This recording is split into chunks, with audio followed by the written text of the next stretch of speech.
let's get this started. Kick, we gotta start YouTube, and then we gotta grab our chat. Ooh, audio. Background is working, mic is working. Good. Is mic in the right place? Mic up. Is that better? Better. Background.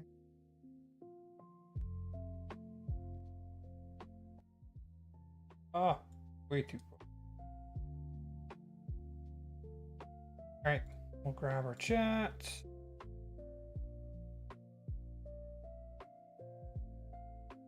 Check.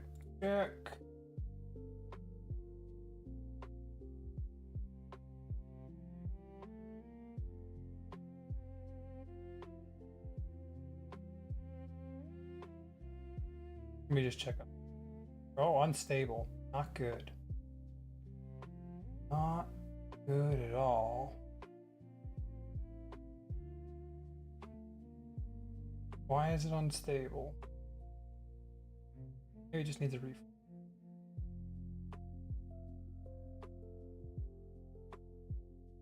Okay, well, let's check the chats first.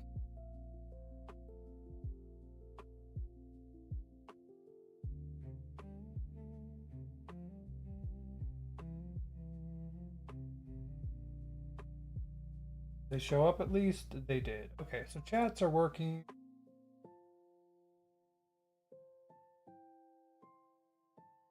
But what's telling me this one?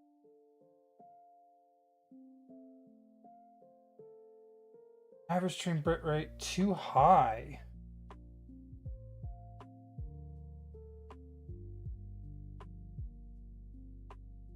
Can't you lower that? Why? Why is that a problem?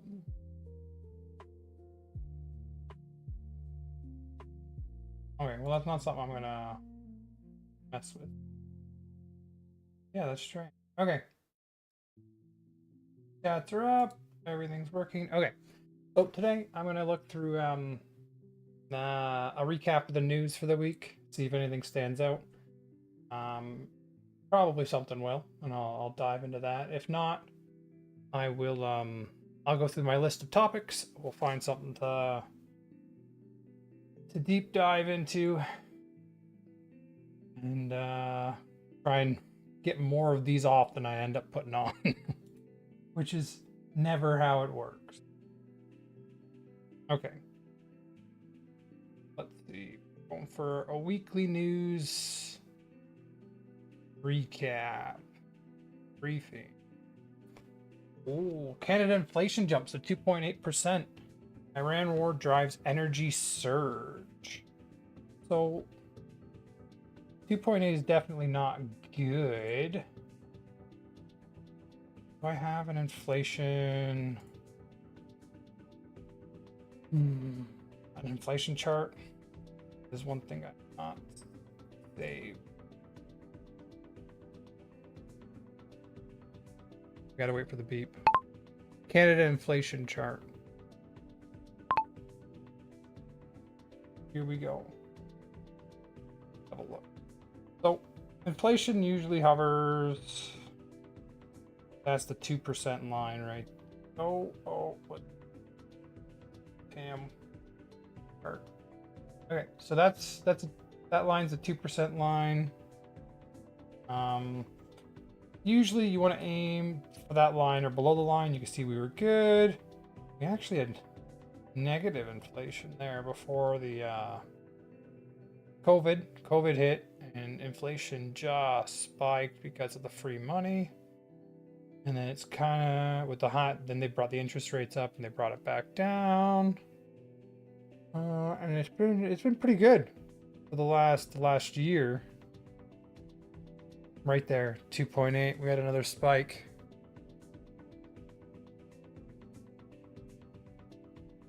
We do not want another COVID style inflation jump, because inflation Inflation is the thing that makes you feel poor. It's what makes your money go less far. And so this is the big thing that makes you feel poor. And so high inflation is bad. Ideally, you want it below 2%. And that's a yearly number, if I'm correct. This is the inflation, but if this continued for a year, what the inflation would.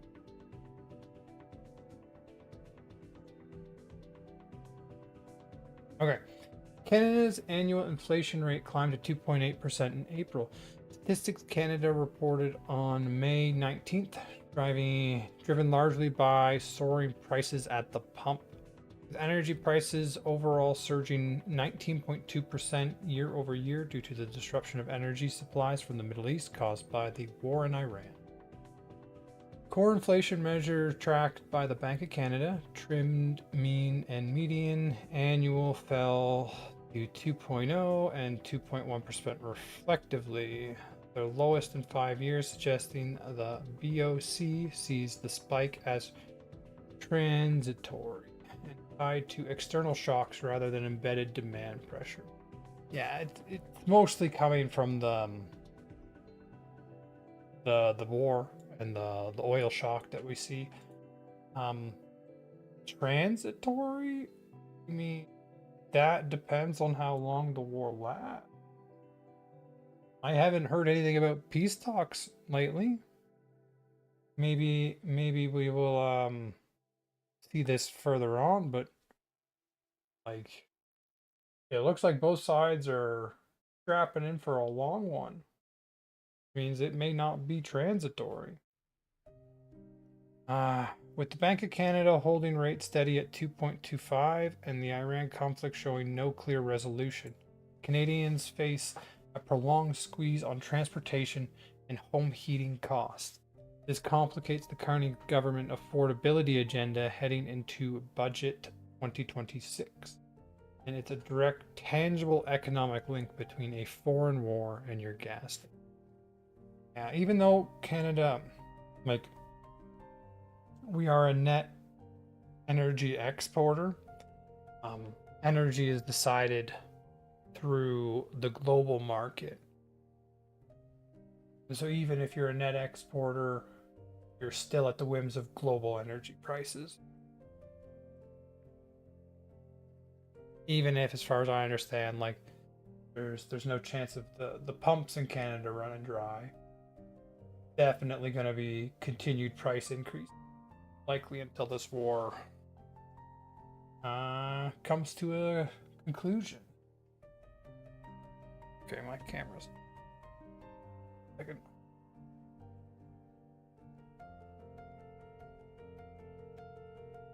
Better. Okay. Ukraine-Canada military drone deal in the works. Ukrainian President Vladimir Zelensky announced on May 12th that Ukraine has begun preparations for a military drone deal with Canada, calling it a very significant expansion of our security cooperation. Ottawa did not officially confirm the agreement, though Zelensky stated 20 countries are already working on similar arrangements. I mean, I think this is just smart. Drones are the future of warfare, in my opinion. We are going to see I think we're going to continue to see advancements in drone technology. They'll probably become fully autonomous at some point and not need people at all. And they are currently what is giving Ukraine an edge over Russia.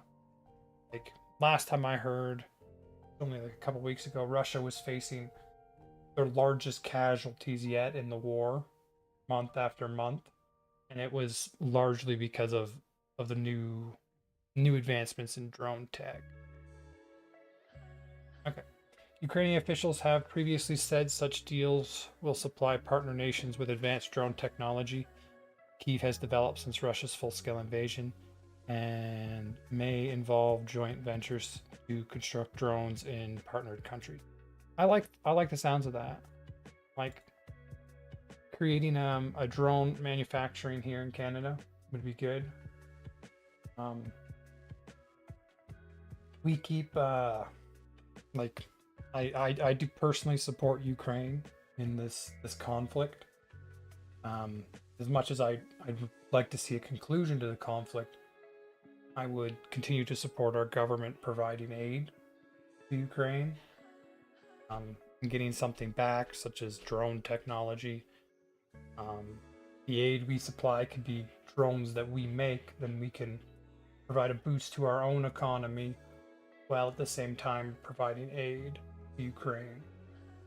And that's just, in my opinion, a win-win. This would mark a significant evolution in Canada's defense posture, moving from donor to active technology co-producer in wartime. It signaled Canada's growing willingness to play a harder edge security role, the implications for NATO commitment, Canada's defense industry investment, and the broader relationships with both Ukraine and Russia. All right, well, I think that sounds like a good idea. Here we go. Canada's Foreign Service cut hitting overseas posts hardest. Canada's Foreign Service cuts are disproportionately affecting positions based abroad rather than those headquartered in Ottawa, according to figures obtained by the Canadian press, raising concerns about Canada's diminishing international footprint at a time of heightened geopolitical complexity. The Carney government's spring economic update announced a phased reduction of approximately 40,000 federal positions by 2029, with $60 billion in projected operational savings directed towards infrastructure and capital investment.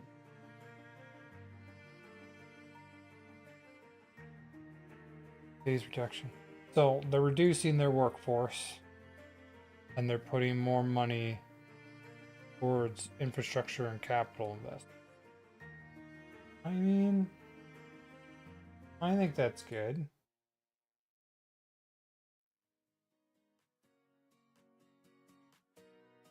It kind of depends on what the 40,000 people were doing. Are they doing something important? Were they doing something? Were they not doing something important? If they weren't doing something important, why were they hired in the first place?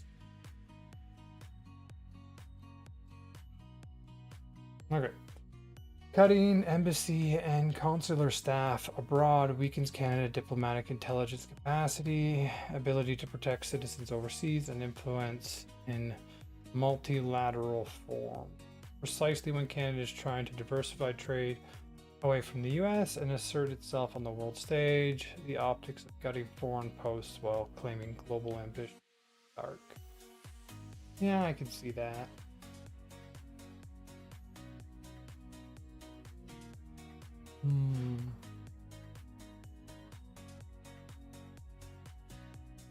So I've brought a bunch more songs over playlist.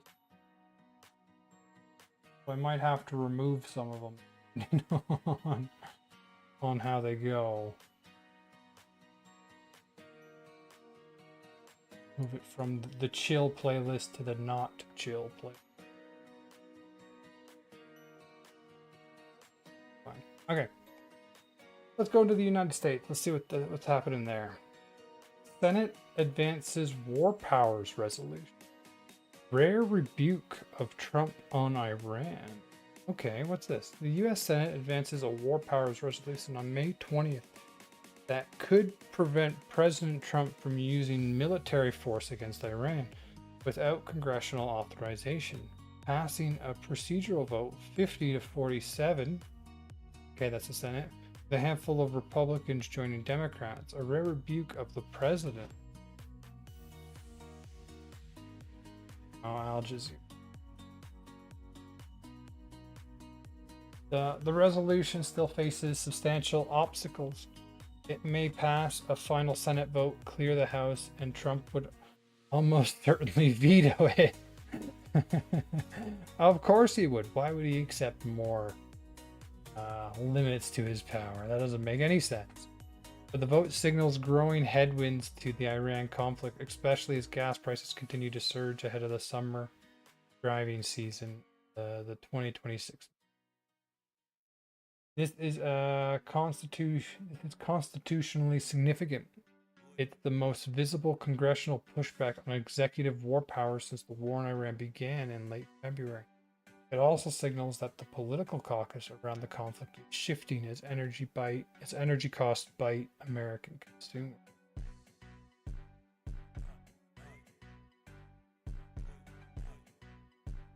Senate advancements, war power resolution. Okay. Next extra. Dominion's 67 billion merger creates world's largest utility powered by AI.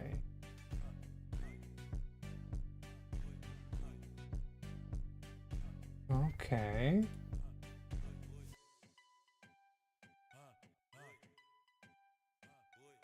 This one needs.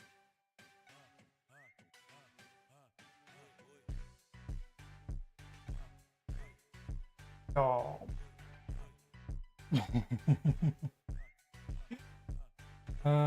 This one. And this one. Have it go to the next song.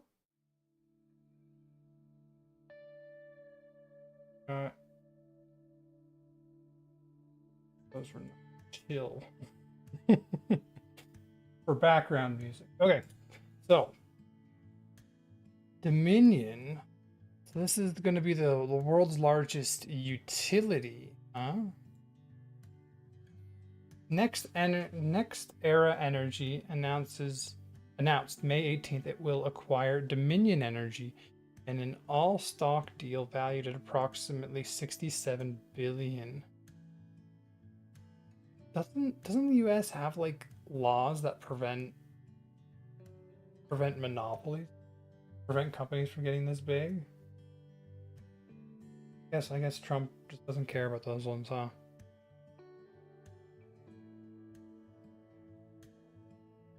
Consumer advocate and analysts warn the result could be bad for ratepayers and the environment, with critics arguing the merged companies would have enormous financial and political strength that would be difficult to effectively regulate. I mean, that's what happens when they get too big. When a company gets too big, it becomes difficult to regulate. This deal is a direct consequence of AI-driven electricity demand reshaping U.S. energy infrastructure. Okay, so AI-driven electricity demand. These are the data centers they talk about that have a massive draw on energy. And so this deal is a consequence of that. It raises fundamental questions about utility monopoly power, grid reliability, consumer rates, and whether American energy sector is being rebuilt around big tech's needs rather than the public interest. Interesting. What is it called? Antitrust? When they prevent or stop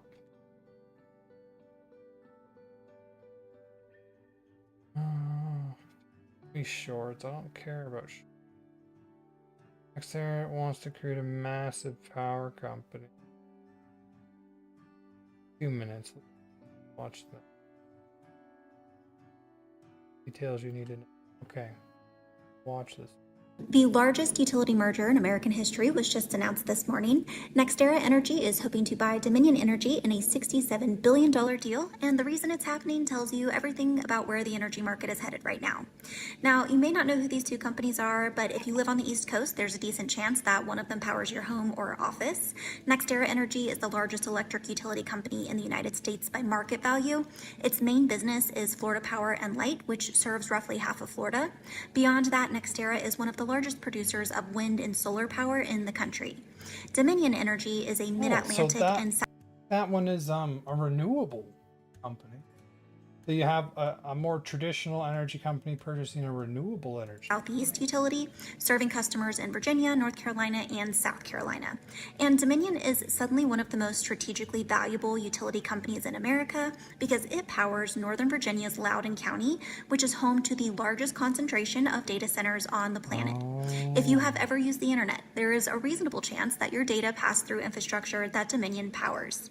Now, in terms of the deal, NextEra is acquiring Dominion in an all-stock transaction valued at $66.8 billion, one of the largest power sector deals ever recorded. For every Dominion share, investors receive roughly 8/10 of a NextEra share. Dominion stock jumped around 15% on the news. NextEra shares dipped slightly, which is typical when a company announces a major acquisition, as investors price in the cost and execution risk. The combined entity would serve around 10 million utility customers across Florida, Virginia, North Carolina, and South Carolina, and it would control 110 gigawatts of power generation, which is a staggering amount of capacity. So why is this happening now? The short answer is AI. Data centers are consuming electricity at a scale the grid has never seen before, and demand is accelerating. The build-out of AI infrastructure requires enormous, reliable, around-the-clock power, and Dominion sits right. We heard a lot that some of the AI companies were gonna build like nuclear energy generators just to like power their own AI data centers. Just build a whole new energy facility just for the data centers. And I mean, like that would work. Or if the grid can handle it, having the energy companies deal with the energy stuff is probably just that's their area of expertise, right? That's where they're better.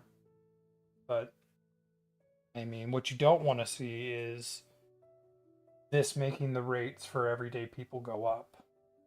And we could very well see that.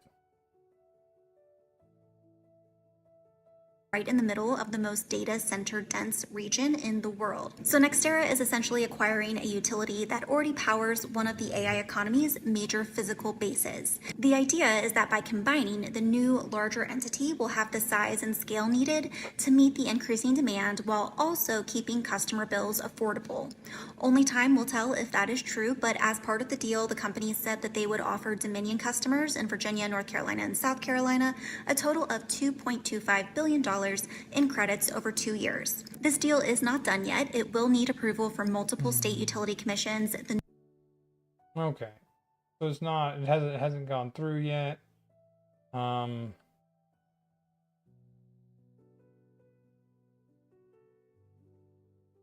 guess in an era where Donald Trump was president, you can't expect any kind of antitrust. So I imagine it will go through.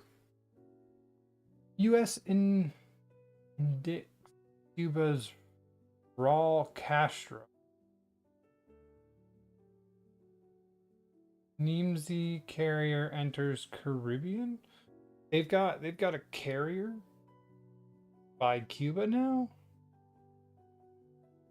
The U.S. Department of Justice announced on May 20th, and okay, I clearly need to know this.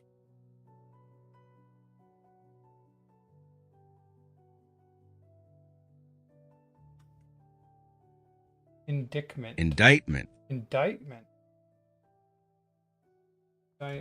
define formal written accusation issued by a prosecuting authority or grand jury that charges a person with a crime. So he's been indicted.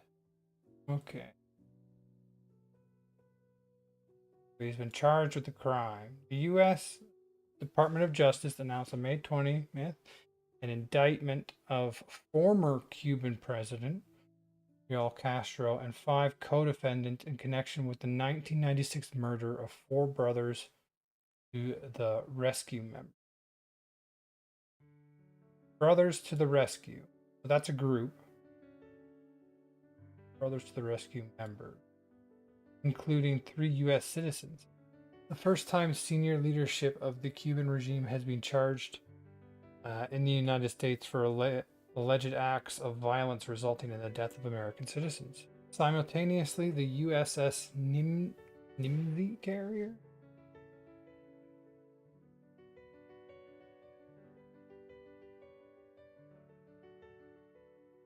Nimitz carrier. Nimitz carrier? Can we get ourselves an image of the carrier? Ooh. Like this one. The Nimitz carrier. Okay.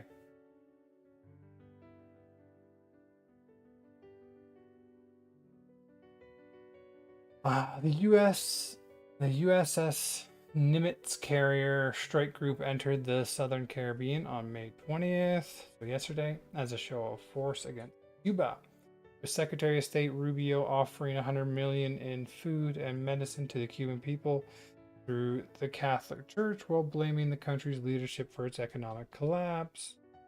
Combination of military posturing and a criminal indictment of a sitting former head of state signals a sharp escalation of U.S. pressure on Cuba, potentially opening a new regional front while the Iran war remains unresolved, and raising questions about whether the administration is capable of managing multiple confrontations simultaneously. Well, personally, I don't think Cuba's going to be a large confrontation.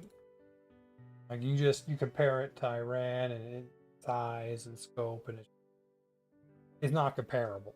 Like I think the Cuba situation will go more like the Venezuela situation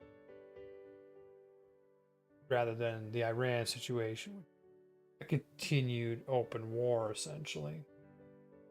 Okay, let's have a look at some globals.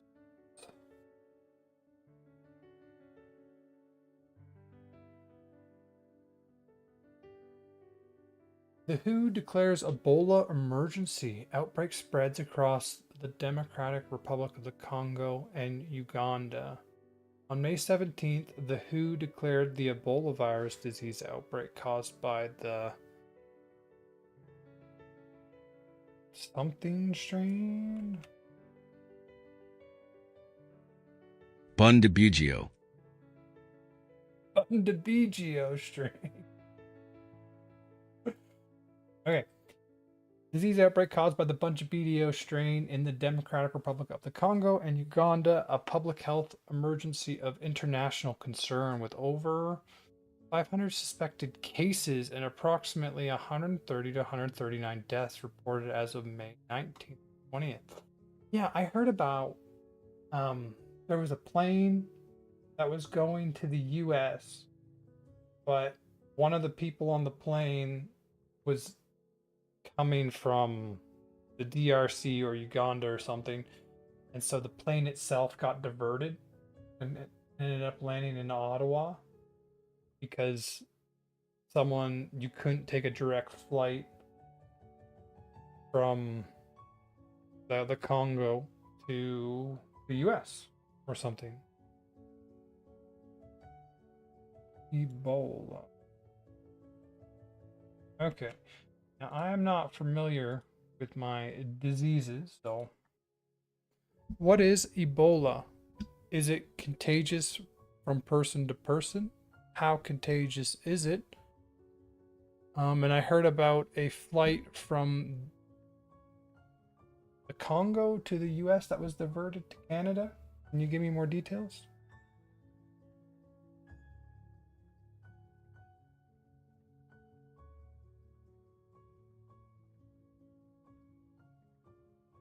Yeah, okay. Ebola virus disease is a rare but severe, often fatal illness in humans. It originates in wild animals, like fruit bats and non-human primates, and spills over into human populations. Once inside the body, the virus damages the immune system and organs, eventually causing blood clotting levels to drop, which can lead to severe, uncontrollable internal and external bleeding. The current outbreak in Central Africa is linked to the Bundibugyo strain of the virus. This specific strain is particularly challenging because, unlike some other strains of Ebola, There are currently no approved vaccines or specific antiviral treatments available for it. Is it contagious? Yes, Ebola is highly contagious, but only under very specific conditions. It does not spread the way respiratory viruses like the flu or COVID-19 do. No airborne transmission, direct contact only. Spreads exclusively through direct contact via broken skin or mucous membranes in the eyes, nose, or mouth. With the blood or bodily fluid, sweat, saliva, vomit, urine, feces of a person who is sick with or has died from Ebola. It can also spread via objects contaminated with these fluids, like needles or clothing. The symptoms rule. A person with Ebola cannot transmit the virus if they do not have symptoms. Okay, so that's completely different. With the more traditional respiratory viruses, you're most infectious kind of like right before you start to show symptoms, because that's when you're not being careful. You yourself don't know you have it, and that's when it's most likely to spread it to someone else. But this one, if they do not show symptoms, they're not infectious. The incubation period, the time from infection to showing signs, is typically 2 to 21 days. That's quite a window. A person only becomes contagious after they begin developing generic symptoms like sudden fever, aches, severe headache, or sore throat. Okay. The flight diversion to Canada. The rumors about a diverted flight are true, but it was a matter of strict immigration paperwork and safety enforcement, not a medical emergency. On Wednesday, May 20th, so yesterday, Air France flight was traveling from Paris to Detroit, Michigan. While the plane was in flight, U.S. Customs and Border Protection realized that a passenger from the Democratic Republic of the Congo had been allowed to board the plane in error in Paris. Here are the details of what follows. The ban. Just days earlier, the U.S. Center for Disease Control and Department of Homeland Security implemented strict temporary travel restrictions. Under these rules, foreign passport holders who have been in the Democratic Republic of the Congo, Uganda, or South Sudan within the last 21 days are barred from entering the country unless funneled through a specific screening airport. Washington. The diversion, because the passengers boarded mistakenly and Detroit was not equipped with a designated screening point under the new rules, U.S. authorities denied the aircraft permission to enter American airspace. The flight was forced to divert and land in Montreal, Canada. No medical emergency. Air France and public health officials confirmed there was no medical emergency or sick passengers on board. The outcome. Upon landing in Montreal, Public Health Agency of Canada quarantine officer evaluated the traveler and confirmed they were completely asymptomatic, meaning they pose zero risk of spreading the virus to fellow passengers. Because remember, for this one, if you don't show symptoms, you can't spread it. Passengers was promptly placed on a flight back to Paris, and the rest of the passengers on flight 378 safety continued their journey to Detroit. Okay, so doesn't sound like much happened. But the fact that the U.S. has already implemented strict temporary travel restrictions, like, it means they definitely don't have this under control yet. This outbreak of Ebola. Ebola, if I remember correctly, is the one that, like, the prime vector for it is water. It's contaminated water. Like someone who's sick and then they vomit and then wash into a water supply. And then everyone that drinks from the water supply can get sick. And that's the scary vector. Okay. Did I get through all this? I think so. The Bungio strain is rarer and less studied than the Zarin strain. The geographic spread, including to 2 national capitals and delayed detection are deeply concerning. With the DRC already in complex humanitarian emergency and the region under resourced, this has genuine pandemic escalation potential if not contained quickly. Really?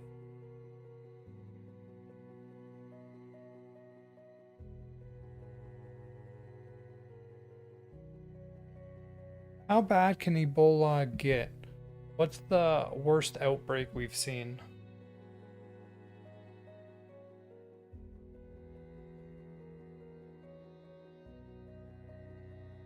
Have a look.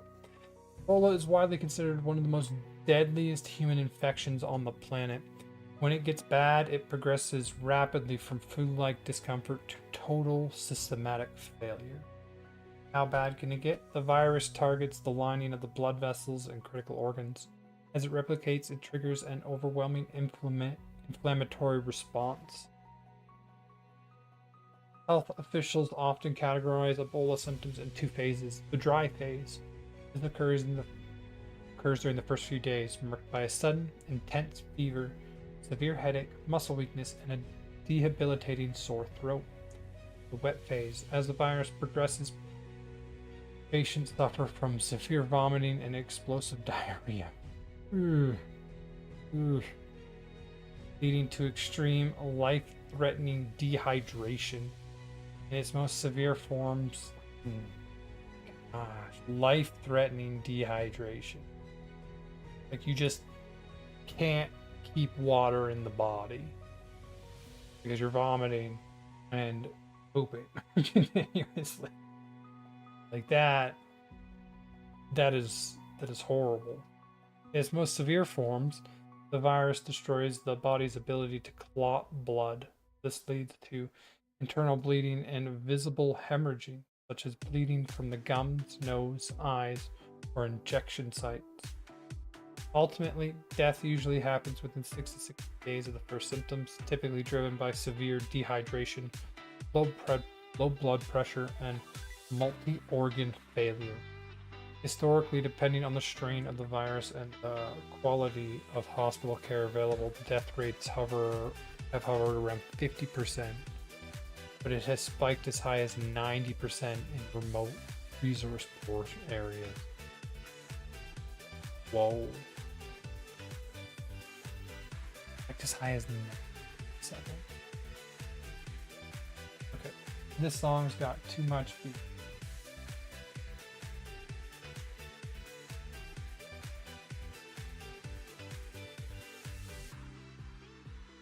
Alright, which one is it? Upbeat Summer.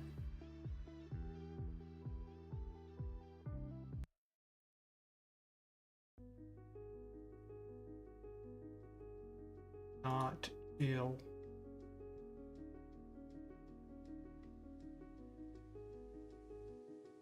Okay, so the death rate has hovered around 50%, but it has spiked as high as 90% in remote, resource poor areas. That is terrifying. Okay, the worst outbreak in history. West Africa. 2014, 2016. The absolute worst outbreak the world has ever seen was the West African epidemic, which began in late 2013 and lasted until 2016. These things can go on for years. What? Before this event, Ebola had only ever popped up in remote, isolated Central African villages where it would flare up and burn out quickly. The 2014 outbreak was catastrophic because it hit highly mobile populations in major densely populated cities. The epicenter, Guana, Libra, and Sierra Leone. Over 99% of cases. Total cases 28,000. Total death 11,000. Deadliest known. Why it got so bad? The scale of the disaster completely overwhelmed local healthcare systems. Clinics lacked beds, protective gears, and clean water. Furthermore, traditional burial practices, which involved washing and touching the highly contagious bodies of deceased loved ones, drove massive community spikes before public health teams could intervene. Whoa. The traditional burial practices involving washing and touching the highly contagious bodies before you bury them drove massive community spikes before the public health teams could. It remains the largest, most complex Ebola outbreak since the virus was first discovered in 1960, resulting in more cases and deaths than all other outbreaks in history combined. 11,000. The current outbreak in the Democratic Republic of the Congo, how many people have been infected there? How many people have died? They said, if I remember correctly, like 100, 111 deaths, 113. Means you're still two integrals off the worst one. The current Ebola outbreak in the Democratic Republic of the Congo is developing rapidly because it was only officially identified and declared a public health emergency of international concern by the World Health Organization last week. Health agencies are dealing with a mix of highly fluid numbers. As of the latest global situation update, the figures for the DRC stands as follow. Current case and death count. Suspected and confirmed cases, approximately 600 cases have been reported. Of these, 51 are laboratory confirmed. The remaining cases are listed as suspected because health workers on the ground are tracking everyone showing clinical symptoms within the hot zones. Total death, at least 139 people have died from the virus so far. So, if we use that, what is this, like a 40% death rate? But this was a more deadly strain. Okay, so we don't know. So they think there's approximately 600 cases, 139 have died so far.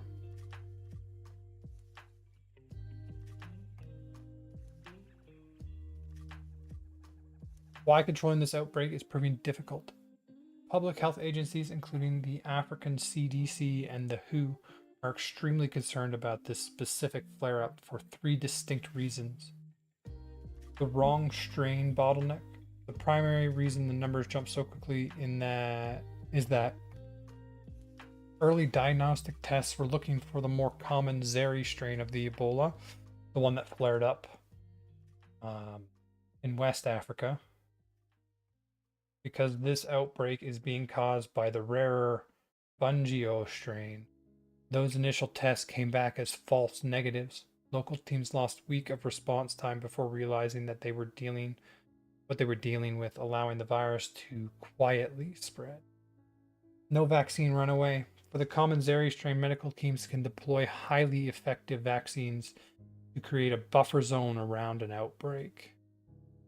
Oh, so kind of like to contain it, you deploy the vaccine to communities around the problem. For this Bungio strain, there is no approved vaccine or specific antiviral therapy, meaning containment relies entirely on strict isolation, contact tracing, and supportive hospital care. Complicated geography.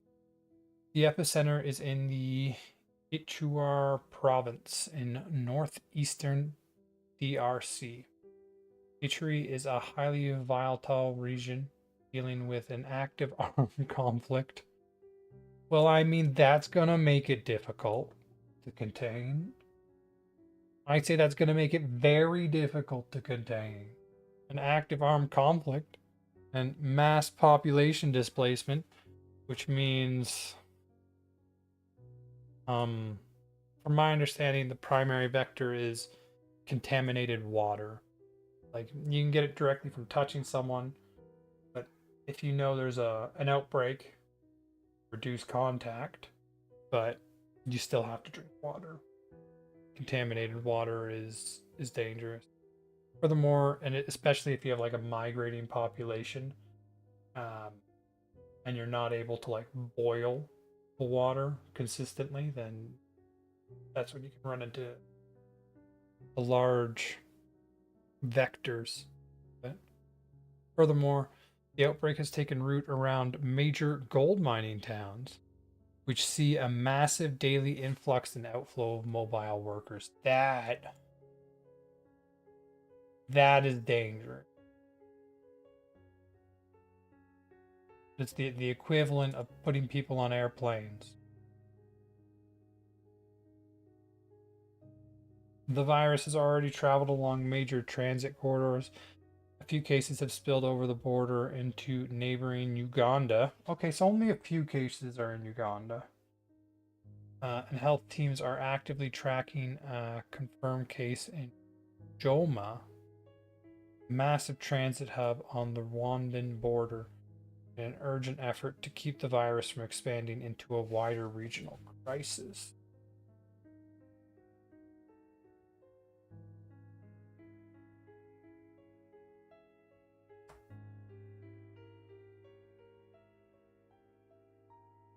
Ah, okay. So this is the talking about that plane. So there was no indication at all that the guy had Ebola. Literally, he was just from the Democratic Republic of the Congo on a plane for the U.S. And they're like, no, no, this could be a bad one. Okay, I'll watch this on it.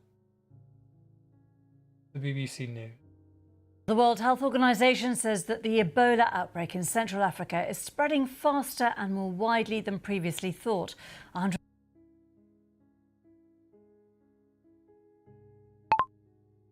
Democratic Republic of the Congo. Map.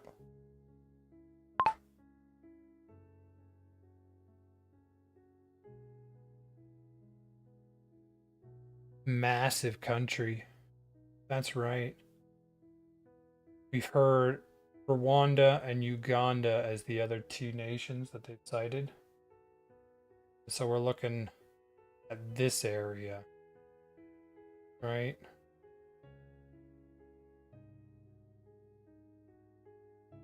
Just massive place. Alright. Maybe I can put this down in Uganda, not in the DRC at all. Rwanda as well. Nation over here. Kenya has a lot more. Okay, let's just have a look. I mean, that does not exactly look sanitary. Like, that's how it travels, right? Unsanitary conditions. Like, if that's where you got to get your water from, that is dangerous. And this is the big city where they actually have roads for the Google truck to drive. Cool. I missed a click there. Where's this? We were going this way. Drive. This is Rwanda. Oh, that's the end. That's the end of the road. No, we were in Uganda. Let's go up here in Uganda. I mean, that's beautiful. They doing drone footage.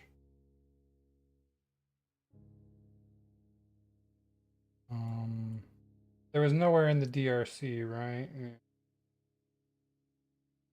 I like just looking at roads. That.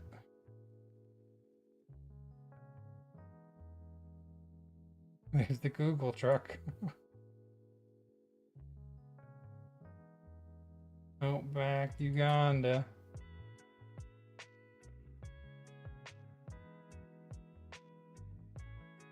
I mean, that place looks. Clearly, those are back roads. But yeah, this is the kind of region that the outbreak's happening in, right? Probably even more rural, because we're looking at their city. We're looking at the city here, Kampala.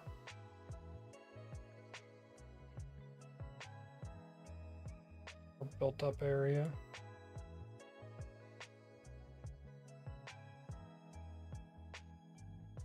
Like, this place doesn't look bad.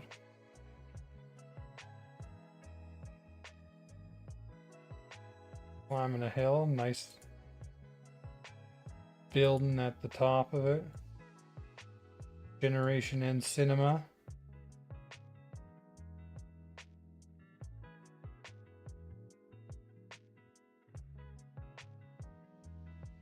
Nightmare traffic.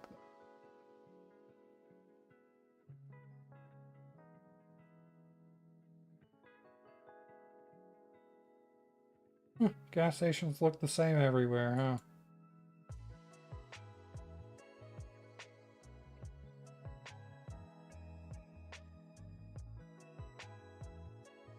Okay.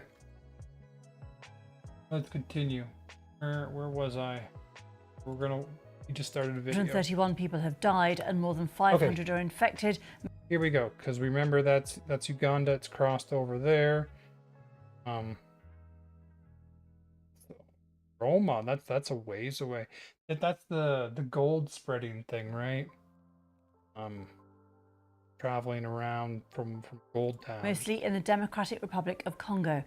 Cases are emerging in more towns and cities there, and the disease has also spread to neighbouring Uganda. An outbreak in West Africa. Quite literally the city we were just looking at, Kampala. In 2014 claimed more than 11,000 lives. Well, I'm joined now by Sir Peter Horby, epidemiologist and director of Pandemic Sciences Institute at Oxford University. Thanks very much for being with us. What's the latest information that we have, and how concerning is it to see this continued spread? Thanks, Gita. It's a fast-moving situation, and what we're seeing is that it's only been, a week since it was first diagnosed. It's this particular strain of Ebola virus, Bundibugyo, and the testing of cases is accelerating, but the positivity rate is quite high. So amongst the cases, the suspected cases being tested, roughly 50-60% are testing positive, which is suggesting that actually the outbreak is quite widespread in that area. And so it's a significant concern, particularly for DRC, but also. So they were using the wrong tests initially, testing for the wrong strain. That kind of let it get a head start on the World Health Organization. For neighbouring countries. Are actions being taken now, even if at the start of this outbreak they weren't? Because this is a different strain to previous Ebola outbreaks, isn't it? Yeah, I mean, it is a very challenging outbreak because it looks like it's fairly extensive from the information that's coming in.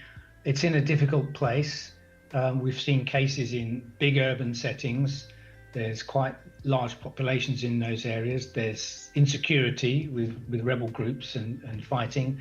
There's a lot of cross-border movement. There's displaced people from the conflict. So it's a difficult place to work. And with around 500 suspected cases, you're talking potentially many thousands of contacts that need tracing in a very difficult place. So how do you trace in somewhere like that, especially when you already have like 600 cases? And some of them are moving between like gold mining towns.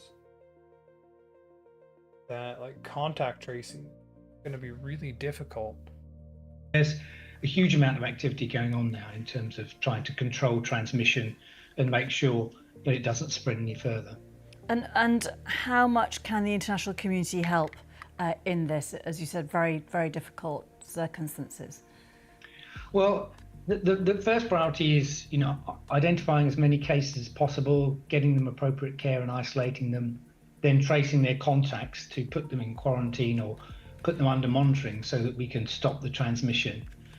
The next sort of big area is communicating with the public in the affected areas and other areas to make sure they, are fully engaged in the response, and then international coordination, because we obviously have cases already in Uganda. There's borders with other countries like South Sudan, and there's travel within the region by buses and overboard and by plane. So international coordination to make sure that everyone else is ready in case it does spread to other regions. And what is the chance of it spreading, do you think, beyond this immediate geographic area? We've seen, obviously, wider global concerns to try to limit that. Well, the risk to, I think, immediate neighbouring countries is high. That area of the Democratic Republic of Congo, it's a big country, but the countries bordering it on the eastern. Yeah, where's our map? So there's already been a case here. It looks like this is where it's concentrated, but it's traveled down here too.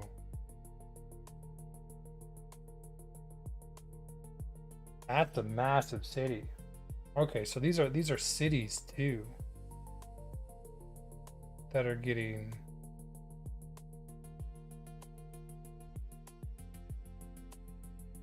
Okay, well, that's the courtyard. Let's see.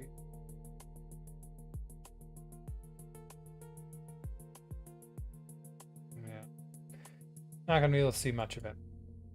It's probably quite similar to the one we were looking at over here, if not smaller, Kampala.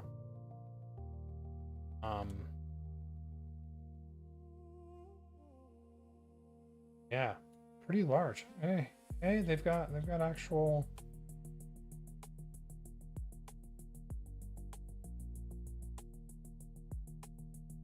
shops and stuff up. Okay. Inside of DRC, there's a high risk, I think, of cases crossing the border. Beyond that, the risk is low, but it's not zero, because there is, international travel obviously means that, as we saw in 2014, you can get cases flying long distances and coming into other countries. But it's not that transmissible if we're vigilant. That's why the US has put a ban, right? They shut travel down completely. And we do the correct screening, particularly of people with fevers and illnesses from potentially affected areas, then it's a readily containable infection. Okay, so he's saying that it is a containable infection. Cases are still, from what we can see, quite a bit lower than that big outbreak they had, but with the new strain, like you never know.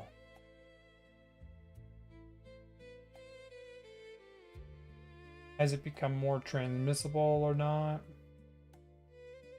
Okay, well, it's something we're gonna have to keep our eye on, because it does have the potential to blow up. Yeah, right here, the Bungio strain is rarer and less studied than the Zari strain. The geographic spread, including to two national capitals, and delayed detection, are deeply concerning. DRC already in a complex humanitarian emergency, and the region under-resourced. This has genuine pandemic escalation potential, not contained quickly. Well, we'll just keep an eye on it. Hopefully they do contain it quickly. Ooh, Iran formalizes Strait of Hormuz toll authority. Rewrites global shipping norms. Iran formally announces the launch of the Persian Gulf Strait Authority this week. This does not sound like they're approaching peace, because this is absolutely what the US does not want. Which is showing that Iran is still very much at odds with the US. It doesn't appear to me like they're approaching some kind of peace. Persian Gulf Strait Authority this week. An official body through which ships must apply for transit permits through the Strait of Hormuz and pay passage fees. So right now, nothing's getting through because Iran and the US have blockades.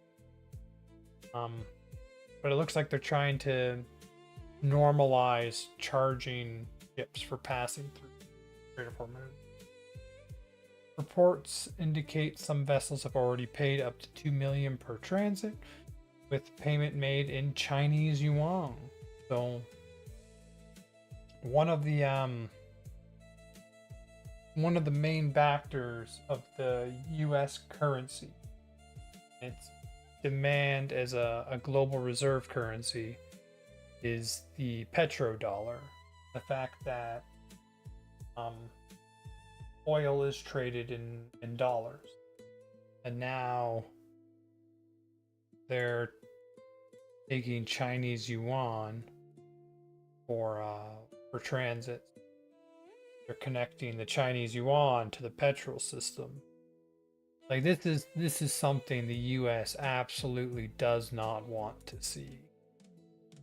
This would be like the worst outcome of the war.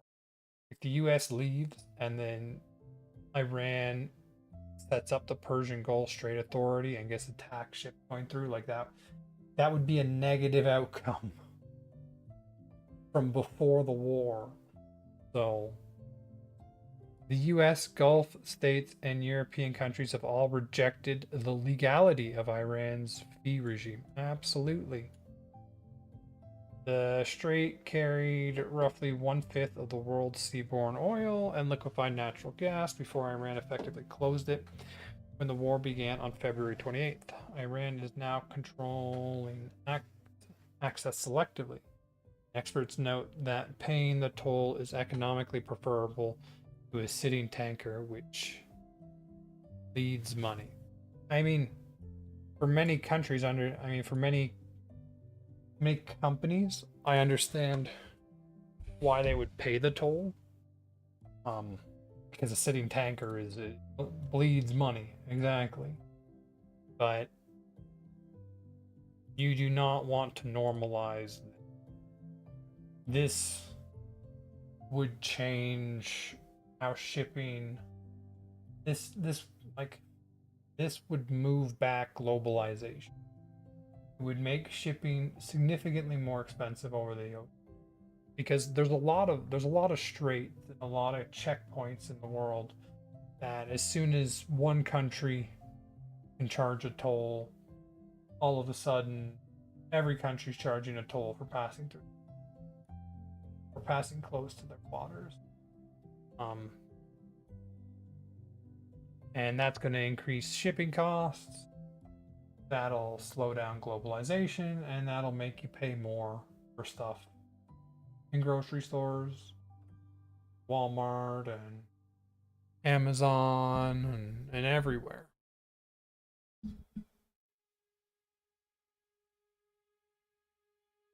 That would be a bad thing to come out of the war. Why it matters. Iran is not simply disrupting shipping, it is institutionalizing control over a critical global choke point. If the toll regime becomes normalized, it would fundamentally rewrite international law of the sea, set a precedent for other choke points globally, and give Tehran permanent leverage over energy markets even after any ceasefire. I don't see the more I read about this, the less likely I think a ceasefire is going to be short term. UN General Assembly votes 141-8 to back legal climate obligation. The UN General Assembly voted 141-8 this week to adopt a resolution backing a 2025 International Court of Justice opinion stating that countries have a legal obligation to address climate change, a potentially landmark moment for climate change accountability under international law. This is one of the strongest multilateral affirmations yet that climate inaction is not merely a policy failure, but a legal one. It could open the door to future litigations against government and corporations, It comes at a moment when the US has been at war, with climate coverage eclipsed entirely by geopolitical events. So this is the UN General Assembly. Like, pushing to address climate change, I do agree with, like, fundamentally. It can't come at the cost of, like, destroying your economy. You do need to push to move your country away from, like, the big polluters like oil. But if you try to force it, and you try to not develop oil, then you can end up in a situation like, if oil costs spike, it can shut an economy down. We are seeing this in Southeast Asia right now, where they're already telling people to work 4 days a week, work from home at least one day because of oil shortages. Like,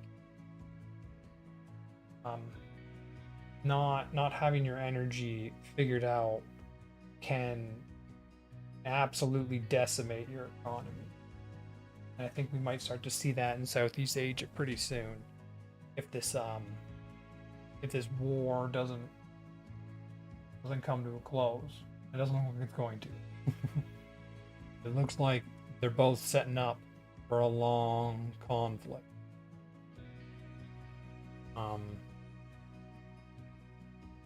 So climate change is important. I just don't know how, like, push for renewables. We see this in China. It's reducing its need for oil through renewable energy. I think that's a good way of pushing for it. And as we develop this way, the cost of solar panels, the cost of solar, all of that comes down. And as that comes down, it becomes easier to transition away.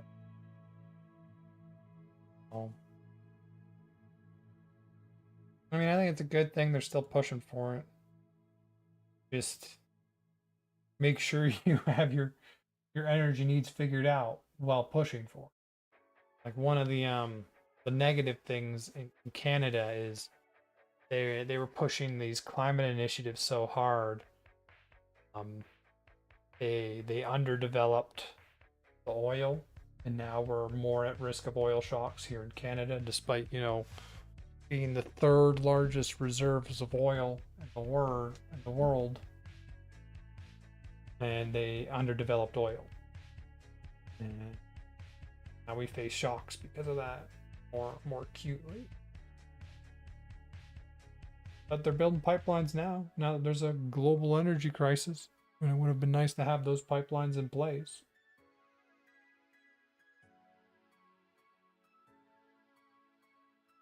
I mean, I'll probably continue to talk about climate change. That one's always going to be a big topic.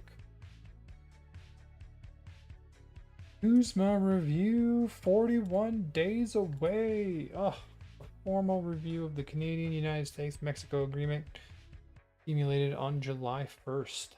2026 at a meeting of the Free Trade Commission, where each government must declare in writing whether it supports extending the agreement for another 16 years. All three parties agree Kuzma will be renewed until 2042. If not, annual reviews begin, with the agreement set to expire in 2036. It is widely expected that some kind of renegotiation is likely, with real negotiations formally beginning after July 1st. So, once it becomes real, they'll start negotiating. Amid ongoing tariff tensions and Trump having called the deal transitory, the outcome remains genuinely uncertain. This is the single most consequential economic event on Canada's near-term calendar. Roughly $1 trillion in annual Canada-US trade flows under this agreement. Failed review for U.S. withdrawal threat could trigger a prolonged uncertainty crisis for Canada exporters, investors, and the dollar. Uncertainty is bad. So we will see. Ooh, FIFA World Cup, 21 days away. Opens June 11th in Mexico City. The 2026 FIFA World Cup runs from June 11th to July 19th. Jointly hosted by the US, Canada, and Mexico across 16 cities. Featuring a record 48 teams and 10 matches. Canada plays its opening match on June 12th against Botswana in Toronto, with BC plays in Vancouver, also nearly renovation. It is the largest sporting event ever hosted in North America. For Canada, it's a major national moment. The men's team qualified for the first time since 1986. So, did they qualify or were they pushed through because they're one of the host teams? I mean, we'll see. If they win some matches, then they qualified the right way. If they get destroyed, then maybe they were just let through. Oh. It's also an enormous economic and security challenge. The Competition Bureau already warning fans about ticket fraud. Ooh, yeah. I heard that's becoming a bigger thing now. Ticket fraud. Paying for something and getting a fake ticket. And then getting there and realizing you can't get into whatever the event is. Anyway, quick question. What cities in Canada is the 2026 World Cup being held in? Is it only Vancouver and Toronto? Like, those are the big ones, right? Toronto and Vancouver, yep. 13 matches. Toronto, Ontario hosting 6 matches at BMO Field, which is being temporarily expanded to hold over 45,000 fans. This includes the Canadians men's national team's very first tournament match on June 12th, 2026. Well, I might have to watch that one. 12th, 2026. Vancouver, British Columbia hosting 7 matches at BC Place. Capacity of around 54,000. Canadian squad will play 2 of their group stage matches here. Ooh. The rest of the tournament matches we spread across 11 cities in the United States and 3 in Mexico. Okay.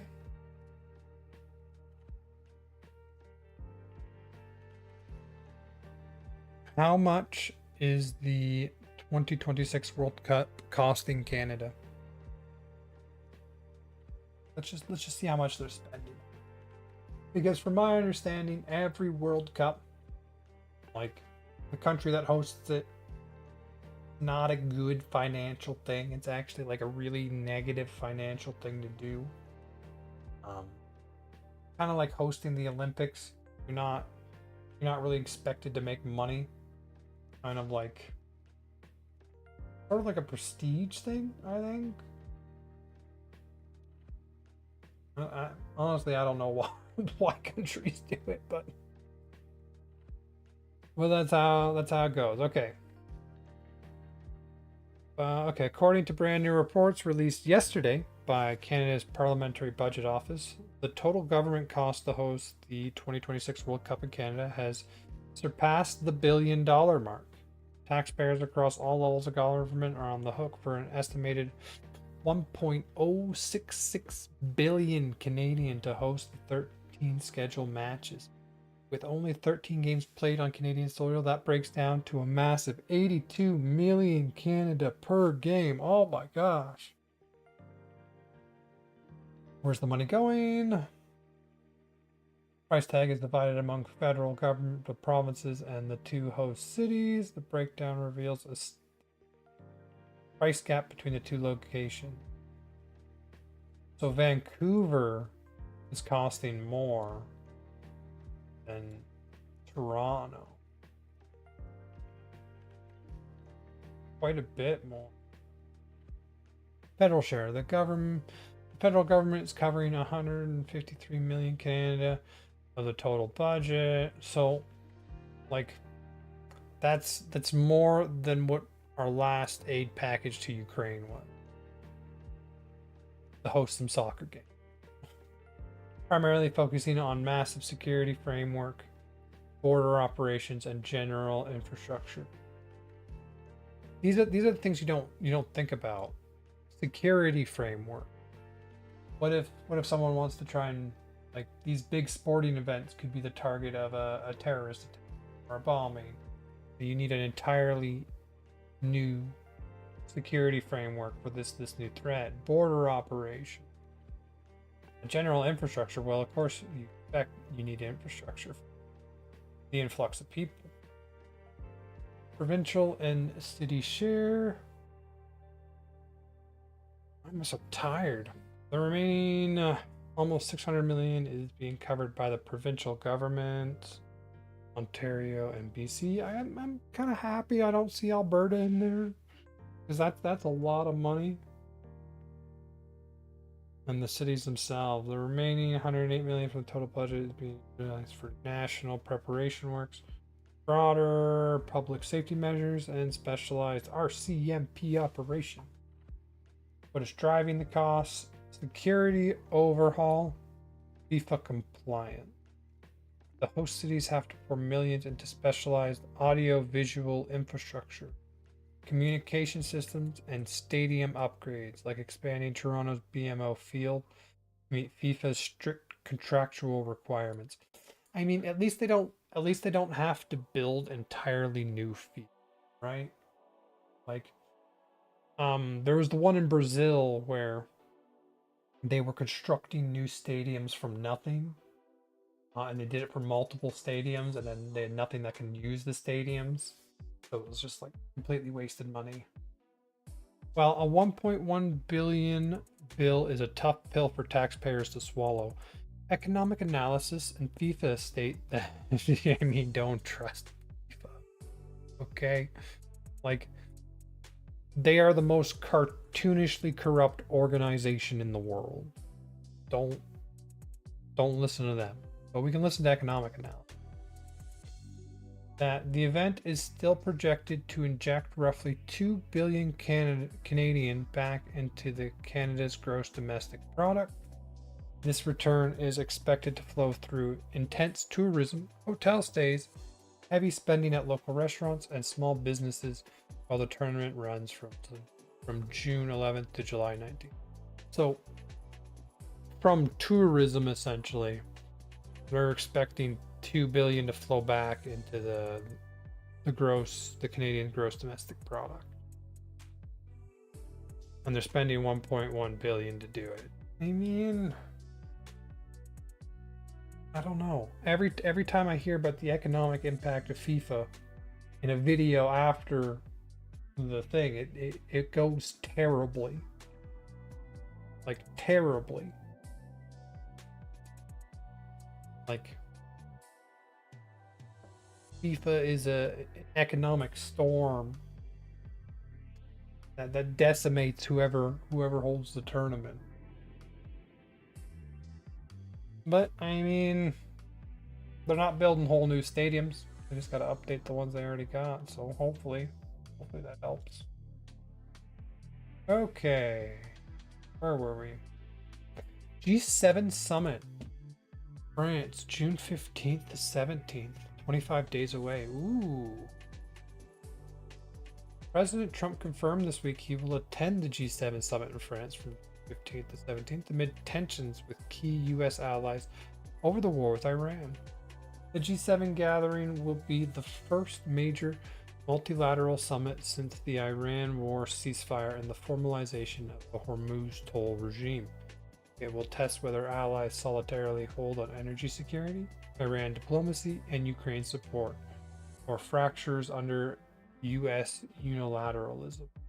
For Canada, it's a key venue to press the Kuzma and trade diversification agenda. Okay, something we'll keep it. Let's have a look at just a couple underreported stories. Sudan is the world's worst hunger crisis, and it is being ignored. Oh, Sudan. Oh, they got contact to the Red Sea. Oh, Sudan's the one in like this region. I think is gold rich. I want to say, and this region is in continuous war. Like this is the area you see Al Fashir, where you see like the horrible videos coming out, of people being killed. So this region is like ravaged by war, and you have a lot of people that are migrating this way towards the capital of Khartoum.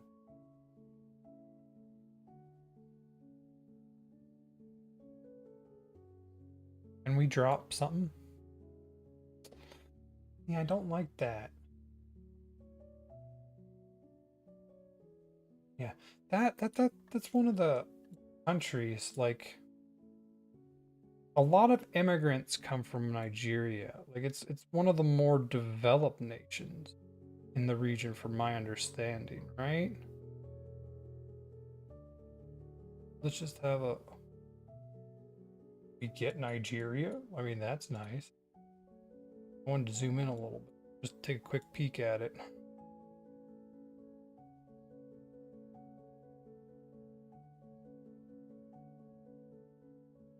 I go over here. Goats!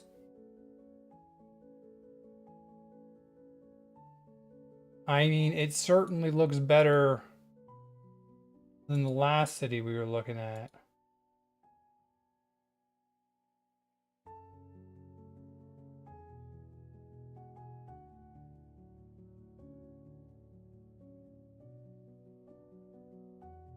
And the vehicles look decent. The roads definitely need some work, but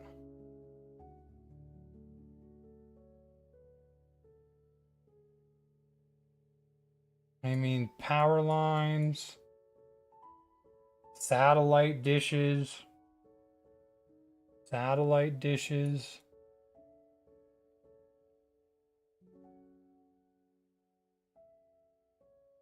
want to look that up because whenever you hear about immigration from Africa, it's always Nigeria or South Africa. Those two. Anyway, I'm getting off topic. We were looking at Sudan. I don't know if these dots will help show us it.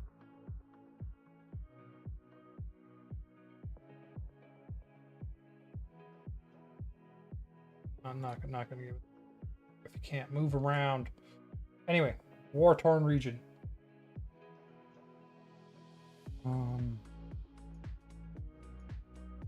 Nearly 20 million people across Sudan. 2 out of 5 Sudanese are facing acute hunger, with over 800,000 children at risk of severe malnutrition in 2026. UN agencies warn on May 15th more than 135,000 people are already living in catastrophic conditions, facing extreme food shortages and heightened risk of death. The issue is the active war.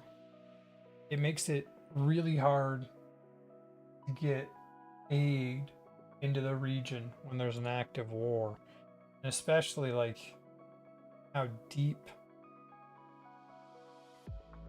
into the continent that a lot of this is happening in. Like, it's a lot easier to support a region by an ocean because it's easy to get ships. It's really hard to get that far inland. Or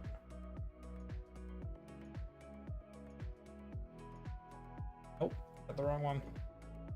Sudan's 2026 humanitarian response plan requires 2.9 billion, and has so far received only 5.5% of necessary funding. Famine has now been confirmed in more areas of Sudan than anywhere else on Earth. This is the world's largest humanitarian crisis by multiple metrics: displacement, hunger, malnutrition, and it's being entirely eclipsed by the Iran war. The funding gap is catastrophic. The Hormuz crisis is actively making it worse by raising food, fuel, and fertilizer prices. Hundreds of thousands of children could die this year. This story is invisible.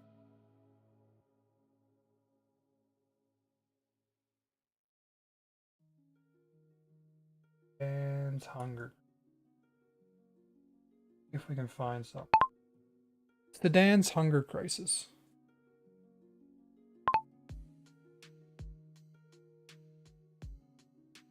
Two years ago, like this has been going on. Let's see if we can find something a little bit more recent. Was it DW? No, DW documentaries I hated. I don't want to watch anything DW because they blocked my video. I don't like that. I want like a 10-minute. No, avoid DW. Dan, the world's largest humanitarian crisis no one is talking about. DW, why is it always them? I don't want to watch anything by them.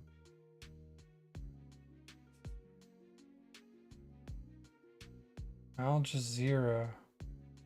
Global aid cuts push millions of displaced and needs towards hunger.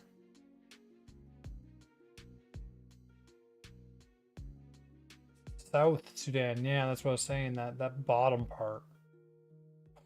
14 years ago. 4 months ago, okay, that one's fine.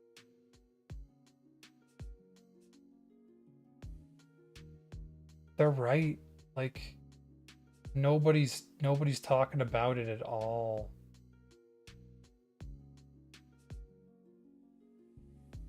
What's causing South Sudan's hunger crisis?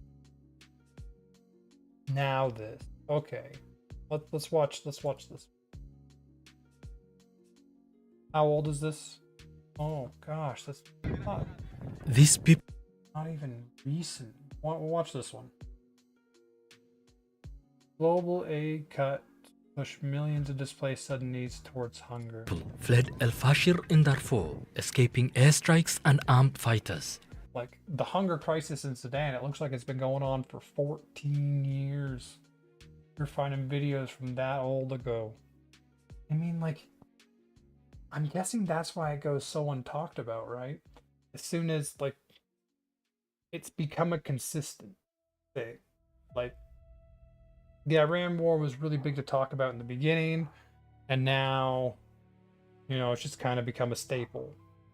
People don't talk about it. Same with Ukraine. The Ukraine war was really big to talk about for the first year, and then it just kind of become a staple. This crisis is 14 years old if the videos are right. And so as it just becomes a staple, people think about it. And it sounds like it's currently getting worse. Seeking refuge in the town of Tawila, hoping safety would also bring help. Instead, they face a new threat: hunger. Not because food isn't available. And like, conditions like these are where you will see things like Ebola can get massive vectors. You don't want Ebola to spread, and from my understanding, Democratic Republic of the Congo also has conflict, also has these sorts of communities that are displaced from where they live, and this is where you can get mass transfer of Ebola, and it's not good. But because the money to buy and deliver it is running out. Our situation here is terrible. We don't have blankets. El Fasher, that is El Fasher. That's the conflict one right there. Look at that city spread out. A desert city too.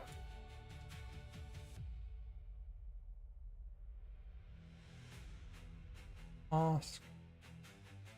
Private hospital. Belfast. This is the city that's been the center of the conflict. We dismantle this shelter at night, use it as covers, and reassemble it in the morning for shade. We don't have food. We have nothing. Aid groups say recent cuts in funding by major donors like the US have forced them to scale back or shut down their operations across Sudan. Food rations have been slashed, medical supplies are being rationed, and in some areas, life-saving programs have been stopped altogether. Sudan's conflict has created the largest displacement crisis in the world. More than 10 million people have been forced from their homes. The United Nations 10 says million. over half the population now depends on humanitarian assistance to survive. But this year, less than 40% of the funding it needs has been secured. The United States says aid will now be directed only to programs that serve its national interests. Taxpayer money should be spent in furtherance of our foreign policy, should be spent in places and on things that further our foreign policy, and even that is not unlimited. As the war drags on and with no political solution in sight, civilians are paying the price through bombs and bullets on the ground and by decisions on aid budgets made many thousands of kilometers away. Hamza Mohammed, Al Jazeera. Don't miss out and get Yeah, like what's happening there is terrible, and it's largely caused by the conflict between there's like 3 different groups. From my understanding, it's like religious conflict. Like how do you fix that? I don't know.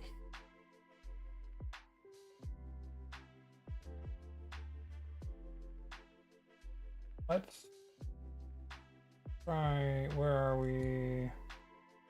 Okay.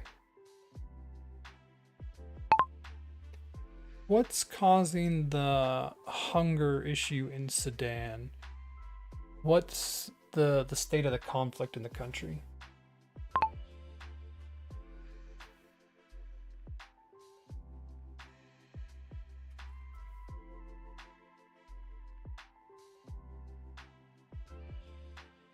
We're not there.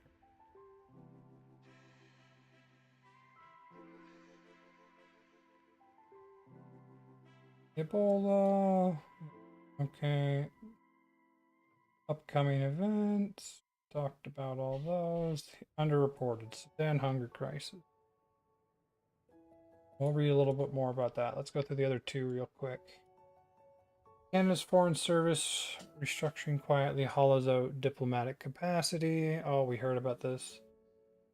While reported briefly, the structural reality of Canada's Foreign Service cuts have received almost no sustained analytical attention. Cuts are disproportionately hitting positions based abroad rather than in Ottawa headquarters, meaning Canada is getting precisely the frontline diplomatic capacity as it pursues trade diversification, Ukraine support, and USCM. We read about that one a little up above. UN AI governance dialogue launched in Geneva. Ooh. The UN Global Dialogue on AI Governance is set to hold its first full meeting in Geneva in July 2026, bringing together all 193 UN state members, private sector, civil society, and academia. Parallel independent international scientific panel on AI, co-chaired by Filipino journalist Maria Reza and AI pioneer Joshua Bengio, will present the first annual report at this. I would like to look into that when that happens. That should be on an upcoming.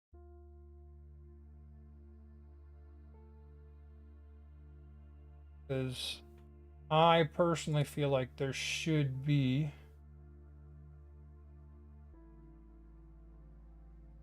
some kind of regulation on AI, because leaving it unregulated is going to cause a lot of problems.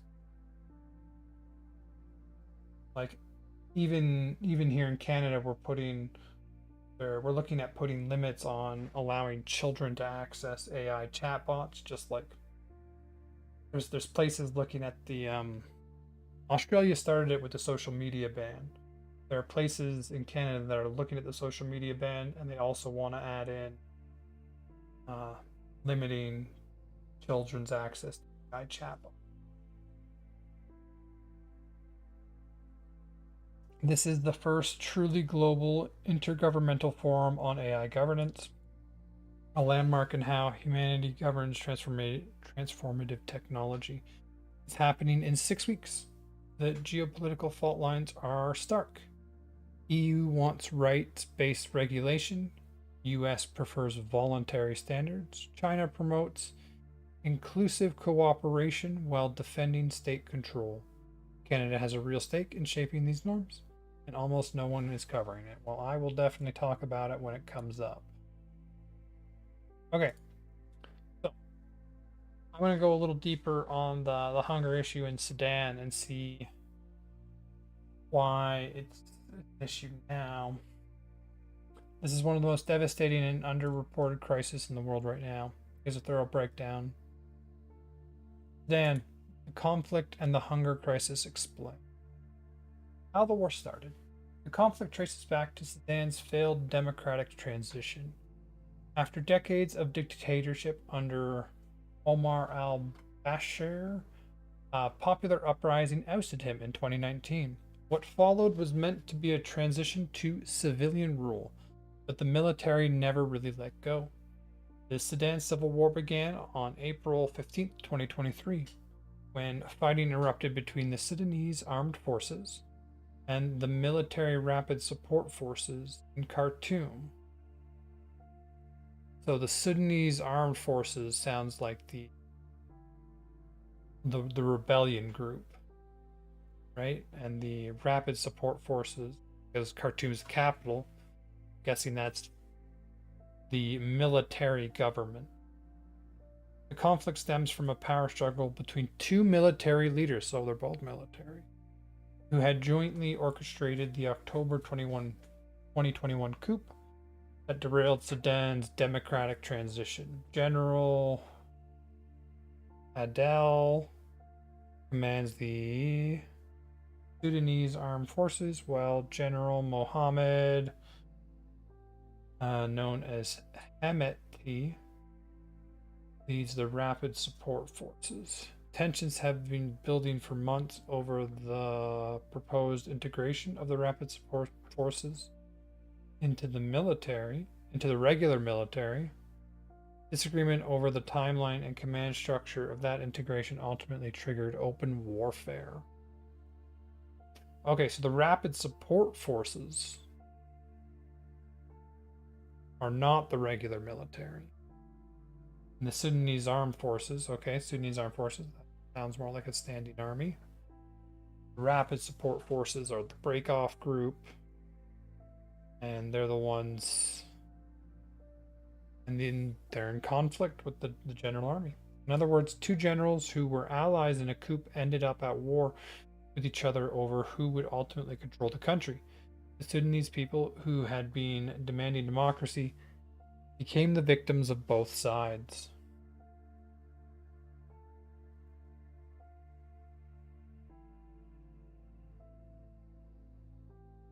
Who are the Rapid Support Forces? This is a crucial context for understanding the atrocities. The Rapid Support Forces was originally formed from the Janjaweed militias responsible for the Darfur genocide of the 2000s, and has grown into a powerful autonomous force with significant gold mining revenue and foreign backing. It is, in effect, a rebranding genocidal militia. one that was previously used by the Sudanese state itself, which now controls vast territory. Can we get a map?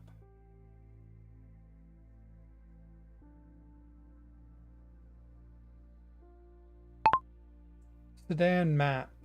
Who controls what?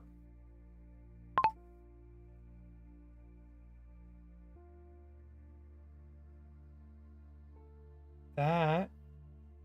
A lot of these are not Sudan, but this one is. Okay. How old is this?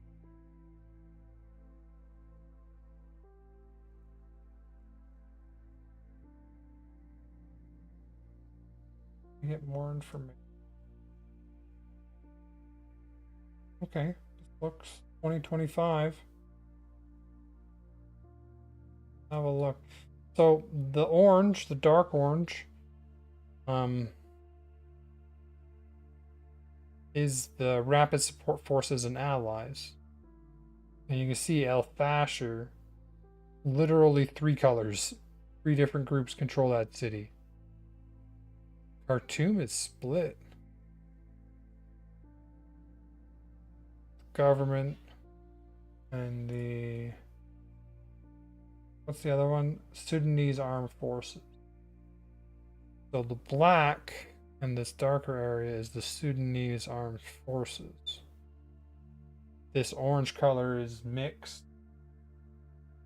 Or unclear who controls it. No.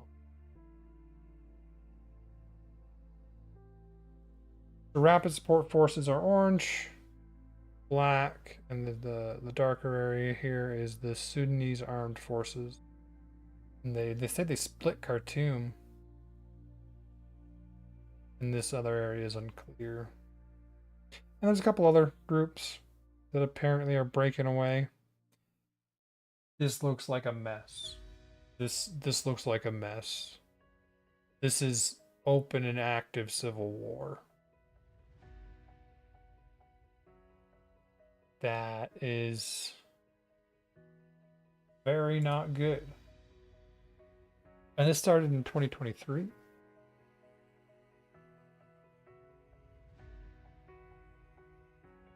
Okay, current state of the war. Let's have a look. The conflict has created a functional partition of the country, and the battlefield has been deeply brutal. The conflict has produced a functional partition. The Sudanese armed forces control the east and Khartoum. Okay, so they control the capital. East and Khartoum. The Rapid Support Forces control most of Western Sudan, including Darfur. Well,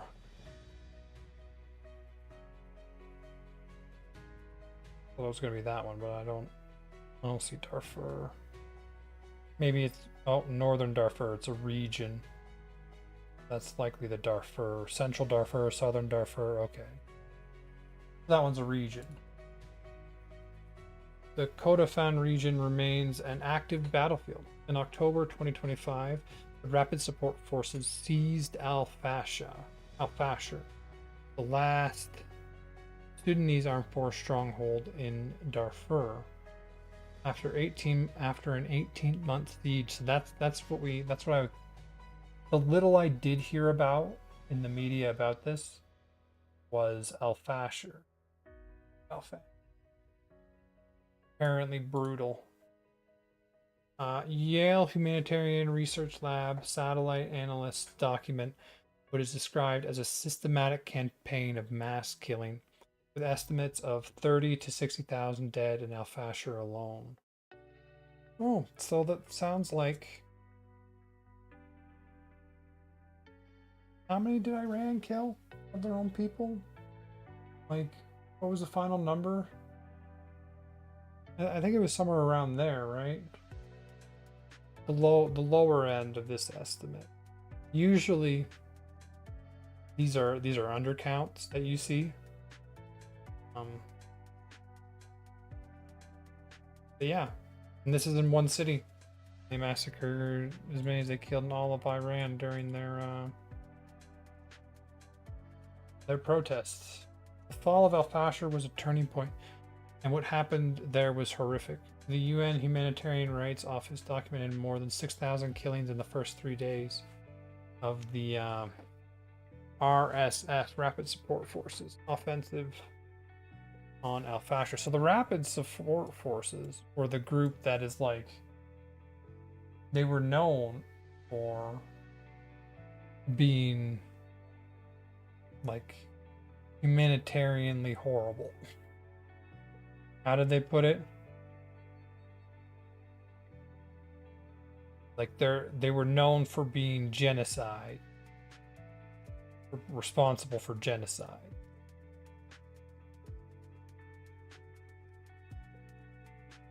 Okay, where was I? Following 18 months of a suspended siege, the report assessed that at least 4,400 people were killed within al-Fashir in those few days, and over 1,600 others along exit routes as they fled. The actual scale of the death toll is undoubtedly significant. Rapid Support Forces fighters carried out summary executions of civilians accused of collaboration with the Sudanese armed forces, often determined on the basis of non-Arab ethnicity. Adolescent boys and men aged under 50 were specifically targeted. The UN High Commission for Human Rights said he heard direct testimony from survivors illustrating how sexual violence was systematically used as a weapon of war, with patterns of rape documented against women and girls, particularly from the Zagwan and other non-Arab communities. The US Treasury, UK, and EU have all sanctioned the Rapid Support Forces commanders. The UN has characterized the action at al-Fashir as war crimes and possibly crimes against humanity. On the Sudanese Armed Forces side, both the Sudanese Armed Forces and Rapid Support Forces have continued to escalate across multiple front lines using ground operation, artillery shelling, and heavy drone strikes. The Sudanese Armed Forces has conducted indiscriminate aerial bombardment of civilian areas. Neither side has clean hands. How do you provide humanitarian support in the middle of this? Like this is active. Like in Ukraine, the conflict is drawn along a line, and each side controls an area.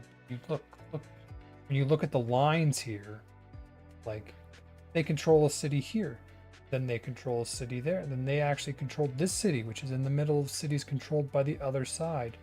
Like there is no defined front line. You kind of control areas, and you can be attacked by like any side. Like that's chaos. Chaos in an active war zone like that. That's horrible. There is one modest recent development. Where was I? This has clean hands.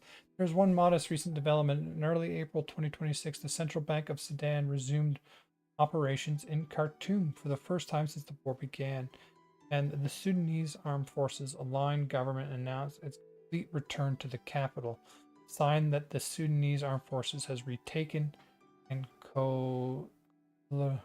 consolidated control of Khartoum after it was seized by the RSF early in the war. So that is what we're seeing here. Like this is showing, I think this is from November 2024. I imagine it takes a long time to get these. So the RSF, Rapid Support Forces, have taken al-Fashir. Shows it's being tested. And the government, or the Sudanese Armed Forces, have taken back Khartoum. which is their capital.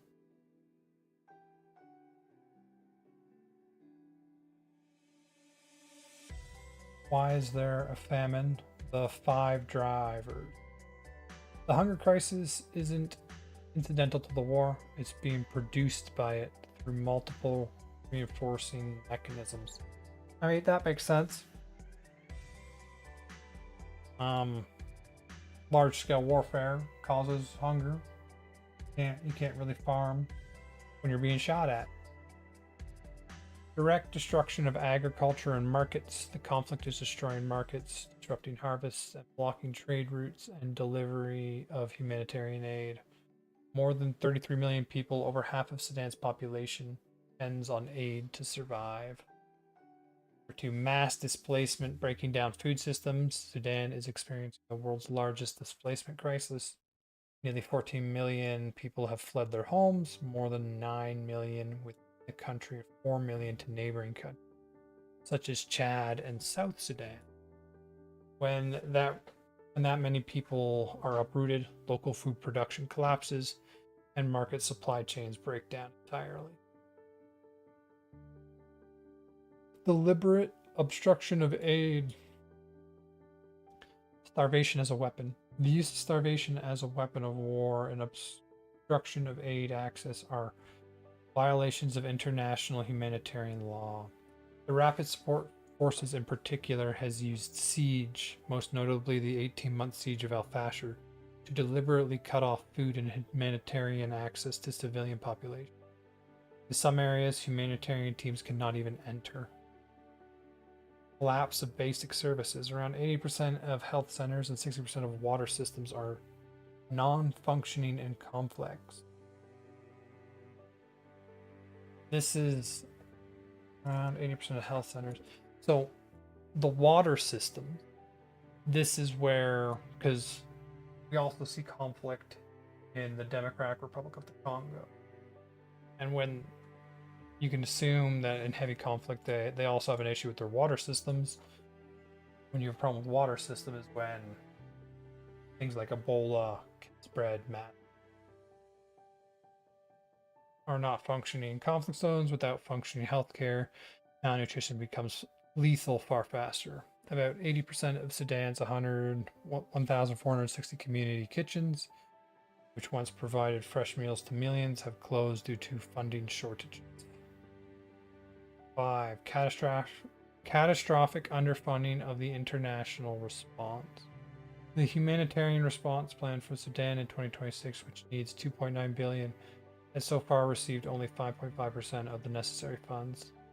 UN agencies and partners aim to reach 4.8 million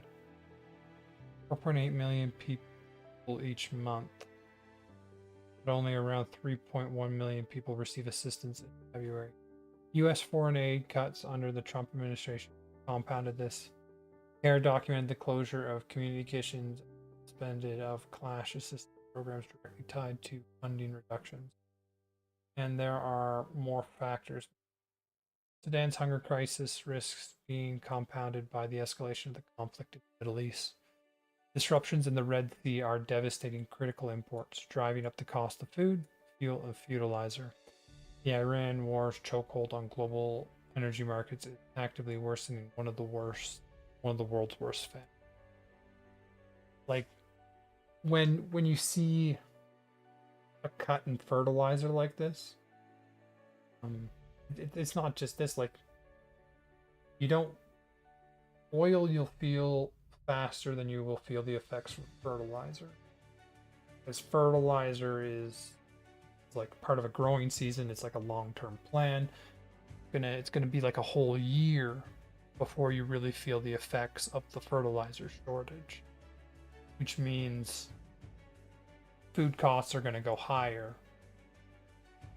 and food costs go higher, it's going to be those at risk of famine that are going to feel it the worst. And so that's just another effect of the war in Iran and the blockade there. Well, Iran shutting down the Strait of Hormuz. The scale and numbers. People facing acute feud insecurity, 19.5 million. 2 in 5 Sudanese. People in emergency hunger, phase 4, 5+ million. People in catastrophic conditions, 135,000. Children under 5 at risk of severe malnutrition, 125,000. People displaced, 14 million. World's largest crisis. Health centers, non-functional conflict zones, 80%. 126 humanitarian plan funded, 5.5. Estimated total killed since 2023, 150,000 U.S. Treasury. Why is nobody talking about it? A few reasons. The Iran war has consumed visually all geopolitical oxygen. Sudan has no oil, wealth, or strategic importance that captures great powers' attention the way Ukraine or the Middle East does. The rapid support forces have actively blocked journalism from accessing the worst affected areas, and the famine is unfolding slowly. It doesn't have a single dramatic moment that breaks through the news cycle the way a missile strike does. As one aid worker put it, Sudan is becoming an invisible crisis, which is why we need to continue echoing the message and sharing the horrors of the current situation on the ground. It's more than just the number. So, things look to be going from bad to worse in Sudan, as two groups are fighting: the Rapid Support Forces and the Sudanese Armed Forces. It sounds like both of them are bad, but it sounds like the Rapid Support Forces are actively committing a genocide and just murdering people. So that is not good. And by this map, there's even other groups in the conflict. I mean, it talks about the U.S. pulling back aid, and in my opinion, a country is not required to give aid another struggling country. It's a good thing. It's a nice thing to do. Certainly, if you have, certainly if you're a wealthy country. But in the end, I see it as this is a decision that the country itself gets. You're not required to provide aid.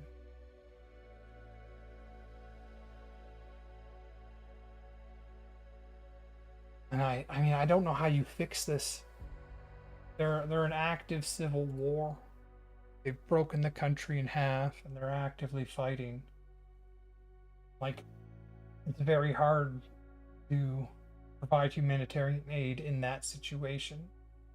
You need the conflict die down or stop, and then you can come in and provide aid and assist with the rebuilding. But while the conflict is ongoing, it's like trying to go to Ukraine and provide aid to people in the front lines. Very hard to do. And considering the lines look like this, most of the country is a front line by the looks of it. And it seems like the condition is deteriorating rapidly. I mean, I don't know how you fix it. Not much I can say there.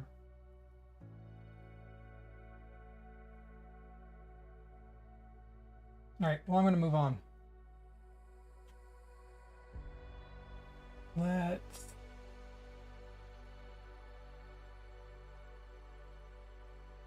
want to pull one of these up. Alright, well, I'm going to go get a drink first. Because I'm out. I'll be back in a minute, and we're going to move on to another topic. Everything's going.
Hit the mic again.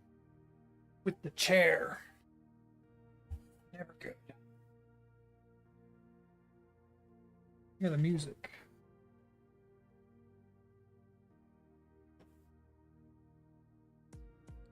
What's going on? Oh, it's there. Very quiet. Okay. What are we going to learn about today?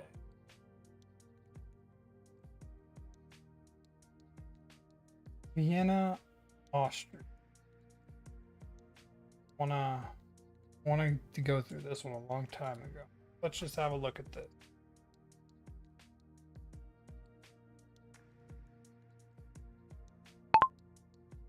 How does the housing system work in Vienna, Austria?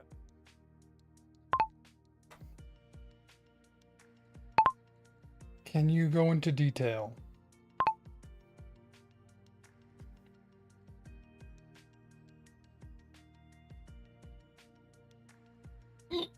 Why do I have the hiccups?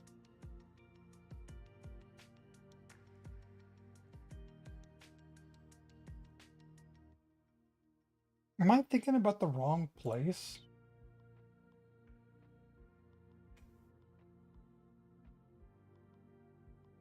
I definitely am.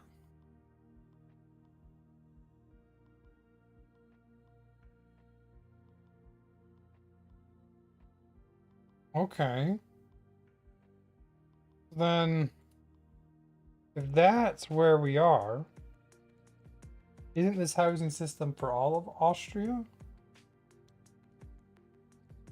Or am I missing something?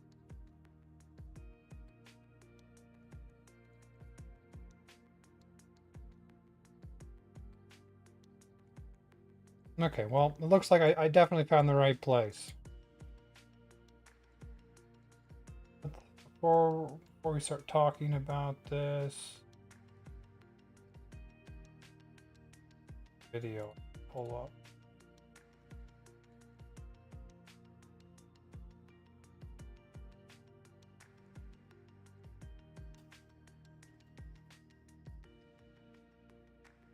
Vienna's radical idea, affordable housing for all.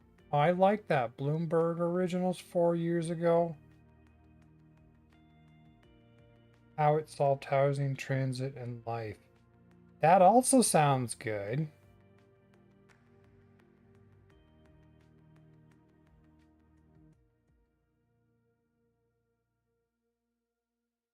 Okay, there's a lot of good ones. Bloomberg Originals. We will try that after we do some reading on it. Okay, so this is one of the systems that came up when I was looking at affordable housing systems like around the world. We did a dive on Finland's housing system earlier. And they had different tiers depending on your income. They had like full social housing. They had like a half social housing if you were a lower income, and then they had free market. And everyone could find housing because you kind of fell into your tier based off your income, which I think was really well done. And I would like to see that done here in Canada.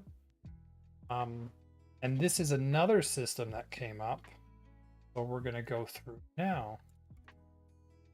Okay, Vienna has one of the most celebrated and comprehensive housing systems in the world. Here's a detailed breakdown. The big picture. Vienna is often called the world capital of social housing. About 60% of the city's 2 million residents live in some form of subsidized or municipal regulated housing. The system has roots going back over 100 years and is a point of enormous civic pride.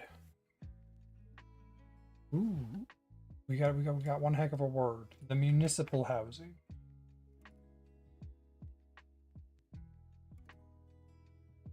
Gemeindebau. Something tells me that's not how it's pronounced. Gemeindebau. Gemeindebau. Gemeindebau municipal housing. This is the iconic cornerstone of Vienna's housing system. Apartment complexes owned and managed directly by the city of Vienna through a company, Wiener Wohnungen.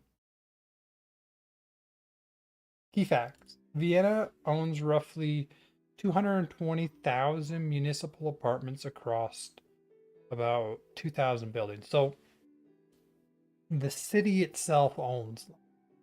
These are spread throughout the city, not concentrated in ghettoed or periphery areas, but integrated into desirable neighborhoods.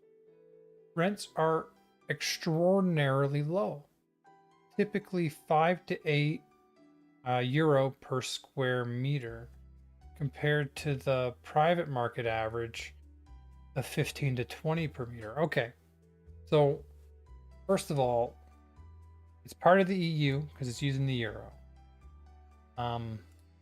Rents are about 1/3 the private market. Okay, so whatever you're currently paying is for rent or mortgage. The social system in Vienna, it's about 1/3 that. The most famous example is the Karl Marx Hof, a 1.1 kilometer long mega block housing over 5,000 people with its own laundries, clinics, and gardens. We can probably see this if it's famous. Have a little look at this place.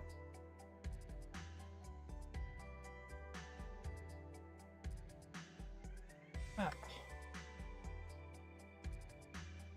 Want a map. Show me.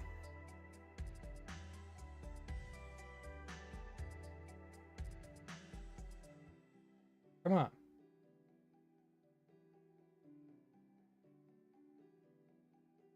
Looks like it. Ooh. So this compound, I'm guessing they've got businesses, child guidance clinic, right inside the compound. Can I go into the compound? No. We can go around the compound.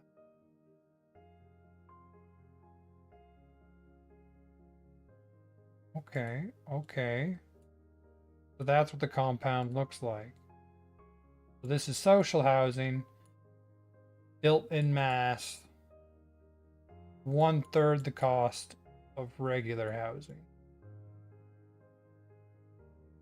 I mean, yeah, you're gonna have a lot of cars. Ooh, graffiti, graffiti.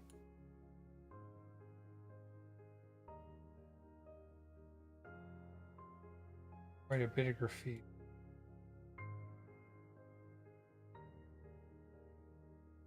The other side has shop built into the social housing.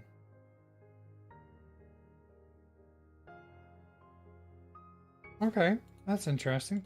Let's have a look. So this is Vienna. Where's their downtown? Point me towards city. Vienna, city center. Here-ish?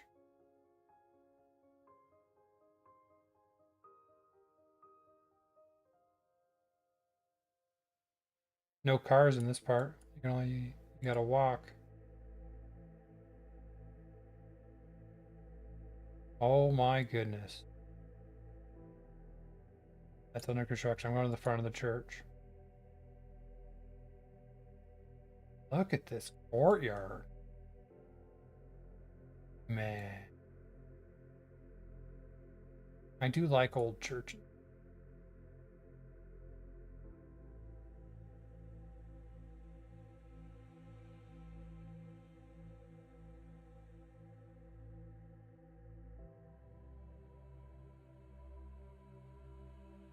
And there's shops like that same system where they got housing and then they got shops. It's pretty common. This is a beautiful place. Probably get away from the old church. I'm guessing this is like. Look at that. Like you could tell that this is old, really old, and they were fixing up the other side. Okay, we're getting to a place where there's cars. Continue. Want to get away from the. This is nice.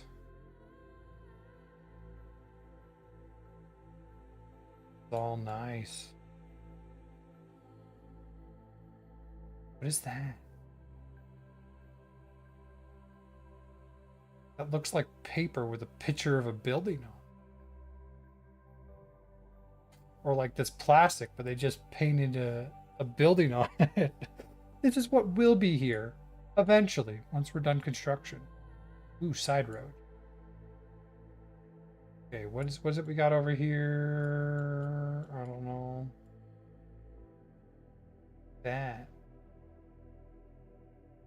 Oh, little things just to make sure the wire doesn't sway in the wind. Side road from a side road. You can see the guy, like they try and crop the guy out of the Google pictures. Still there. He's on a bike.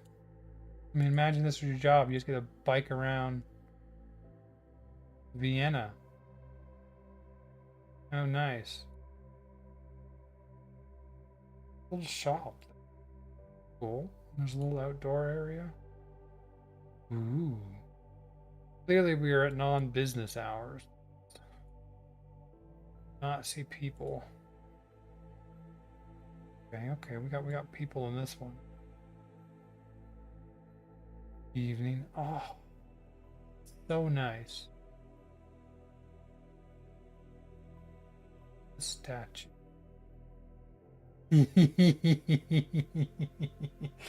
They blur the faces of people, right? So you can't see them. That statue got blurred. That statue got blurred. Okay, very nice place. And 60% of housing was owned by the government? Is that what you're telling me? 60% of the city's 2 million residents live in some form of subsidized housing. So I'm guessing there's going to be multiple forms. And the first form is Gemeindebau. Gemeindebau. Municipal housing. Okay. Where were we? They're spread throughout the city. Rents are extraordinarily low, about 1/3 of the market rates. The most famous example was what we just looked at. Eligibility for Gemeindebau. Gemeindebau. You must have been a registered Vienna resident for at least 2 years. Your income must fall below a set ceiling, roughly 45,000 euro net annual income for a single person, higher for families. Austria or EU citizenship or a long-term resident permit. You apply through the city's Wiener Wohen portal and are placed on a waiting list. Oh, I wonder how long the waiting. Gemeindebau.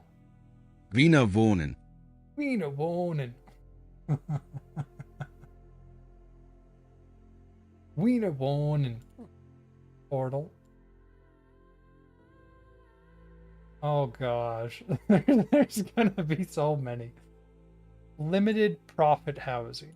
Okay, so they're tiering this out too, just like what we saw in Finland. Gemeinnütziger Wohnbau. No, hear it again. Gemeinnütziger Wohnbau. Gemeinnütziger Wohnbau. Gemeinnütziger Wohnbau. No, as soon as you put dots in a word, you lose me. As soon as there's dots over top of a letter, not going to be able to get it.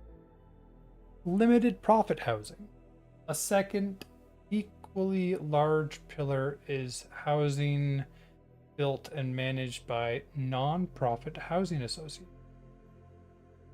These are private organizations, but their profits are legally capped and must be reinvested into housing. There are dozens of these associations in Vienna. They house another 200,000 plus households. They receive city subsidized and cheap land in exchange for keeping rents affordable. Rents are slightly higher than Gemeindebau, but well below market rates, typically 7 to 11. So we have Gemeindebau, we're just going to look at the lower numbers. Gemeindebau at 5, 7 for the limited profit housing, and 15 to 20 for private market. So close to half the private market. Limited profit housing. You get municipal housing, which is a third. Limited profit housing, which is usually a half. Entry often requires paying a refundable deposit or several thousand euros up front, which lowers your monthly rent. Okay. Subsidized private housing. The city also subsidized private developers who agree to build affordable housing under rent-controlled agreements in exchange for cheap loans or land from the city. Okay, like this is the one that I like. We're gonna hear its name. I'm doing this for all of them. Geförderter Wohnbau. Geförderter Wohnbau. Geförderter Wohnbau. The city also subsidized private developers who agree to build affordable housing under rent-controlled agreements in exchange for cheap loans or land from the city. Developers must keep rent capped for a certain number of years, often 30 plus. A portion of units must go to people who meet income criteria. So I'm guessing when they say that, portion of the houses must be like the municipal housing, the income criteria. Vienna holds regular development competitions. Ooh, I'm liking these words. I can't say any of them, but Bauträgerwettbewerbe. Bauträgerwettbewerbe. Bauträgerwettbewerbe. Bauträgerwettbewerbe. Bauträgerwettbewerbe. That's the closest I'm gonna get. I tried. I should put one of these as the title for the YouTube video. And I cut it up. Anyway, Vienna holds regular development competitions, Bauträgerwettbewerbe, where private builders compete not just on price, but on social, ecological, and architectural quality. Ooh, they literally put architectural quality. I mean, we saw that when we were looking through Vienna, right? Like, the place was beautiful. What's happening here? There's more dentistry. Look at the place. Look at it.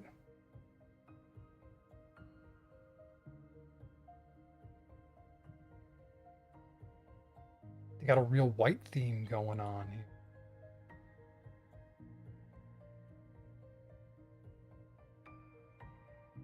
I mean, I could just I could do this street view all day and never be bored. Can we go this way? Ooh, I like that transition. We have, where was the construction?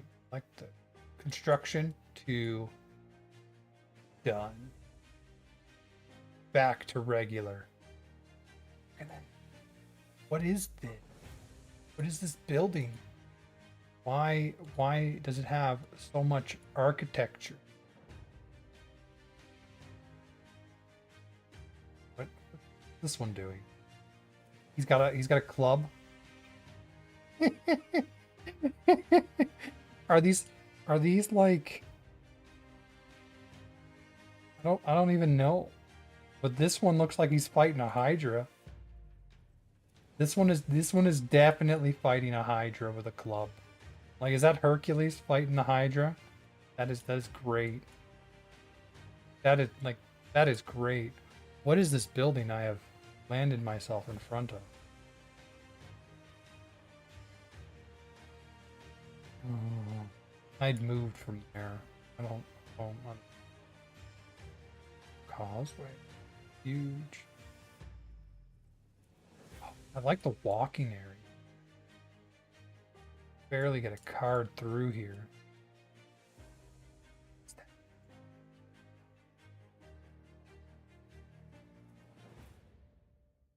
Is that like, that's not the light, that's a gold thing on top of a statue.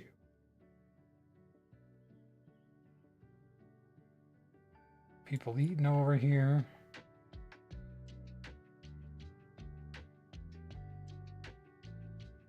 I mean, that's great.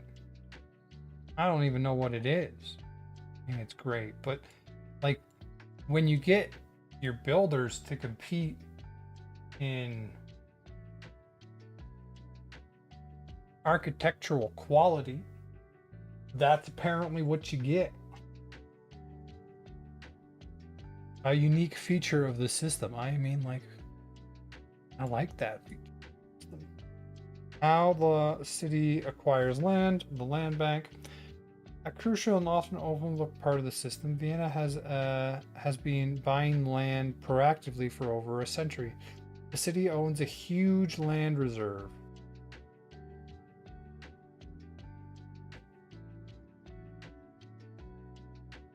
Be cool. Liegenschaftsverwaltung. Liegenschaftsverwaltung.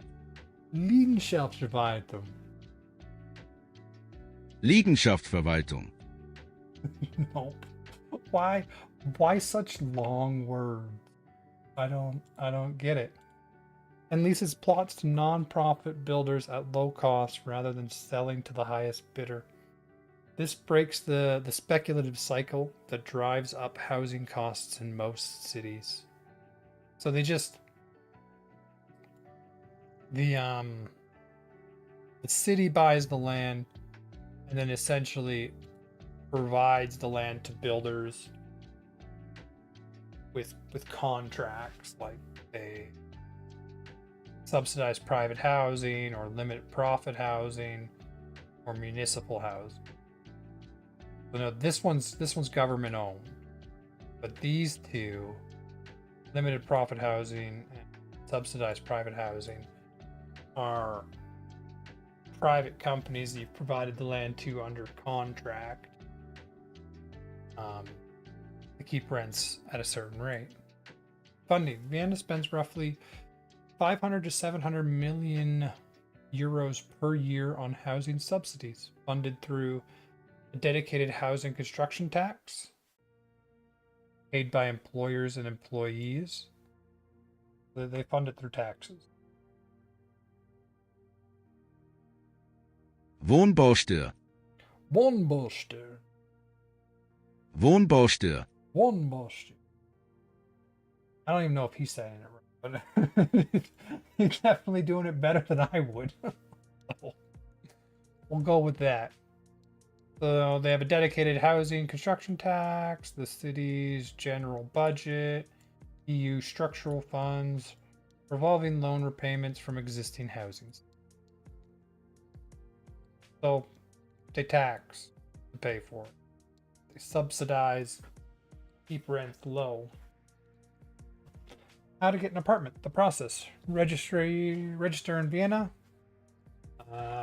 The 2-year clock starts. Apply online via Wiener Wohnen or individual nonprofit association. Submit income documentation and housing information. Wait times vary enormously. 6 months to several years depending on size and location. Oh, so you got to be there for 2 years and then 6 months to several years depending on your location. Receive offers. You'll typically You're typically given a few options to accept or decline. So it looks like you're not stuck in a single spot. You're given a couple different ones.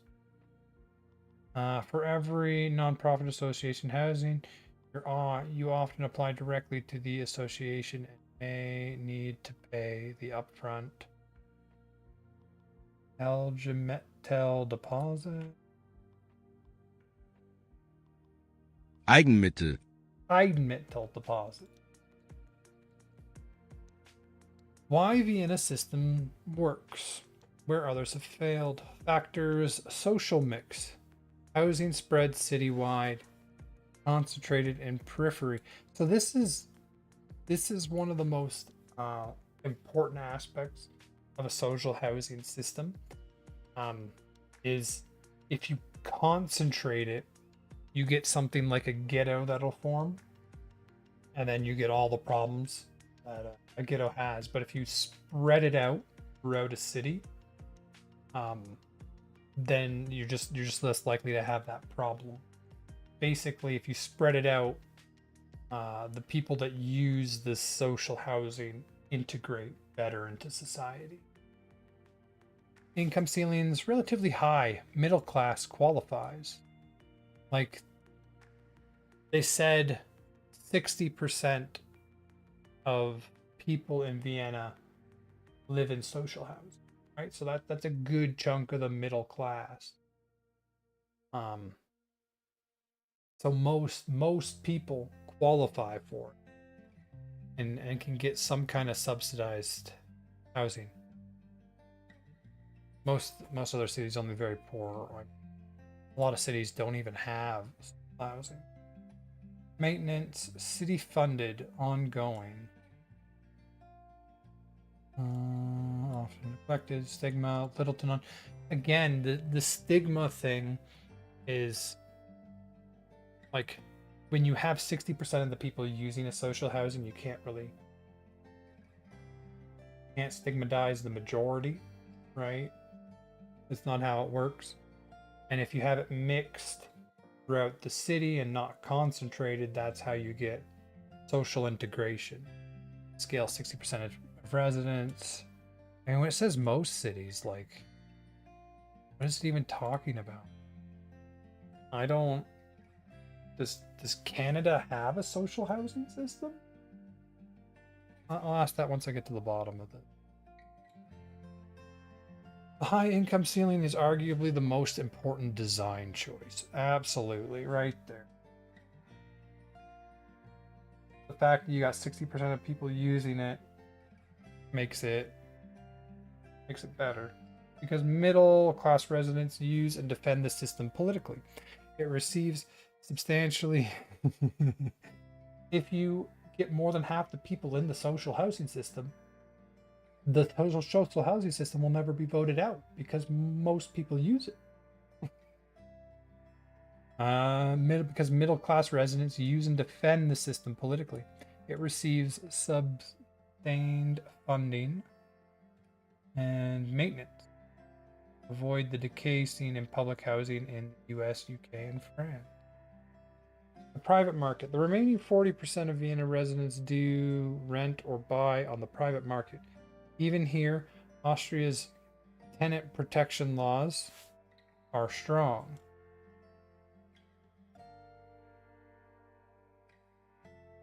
Mietrechtsgesetz. Mietrechtsgesetz. Mietrechtsgesetz. Mietrechtsgesetz.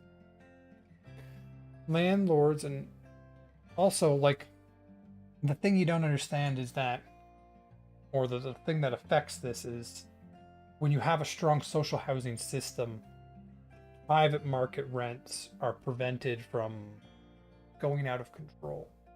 Like luxury stuff, you can still see extreme prices, but general private market can't go out of control because people have the fallback of a social housing system.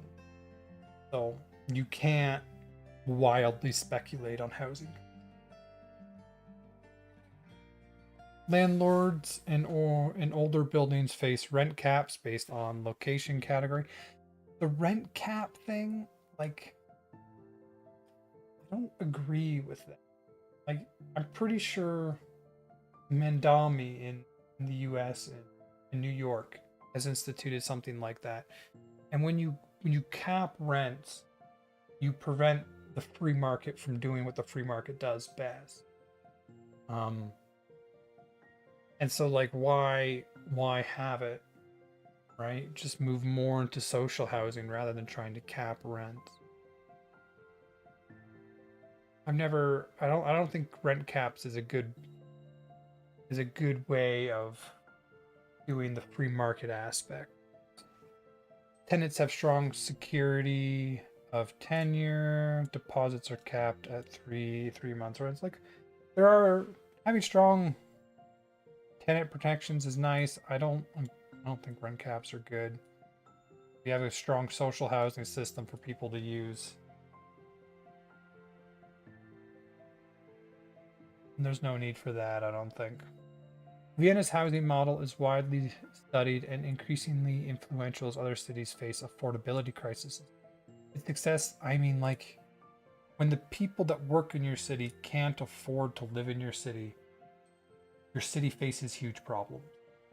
And it's not going to face them right away, but it is going to face them.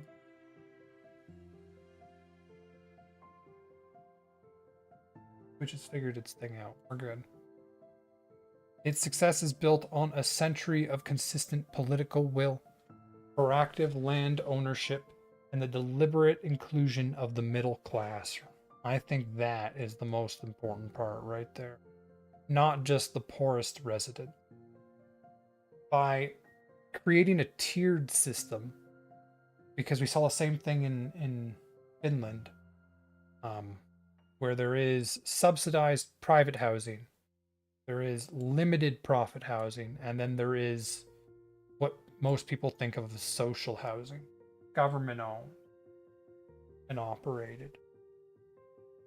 And by having these tiers based off, I mean, income levels, we don't see the income for these two, but by having these tiers based off income levels, you bring so many more people into the social housing system that people will vote for it because it directly helps tax. You provide the social housing benefit and people will vote to maintain it. I like the system. And then you still have the private market.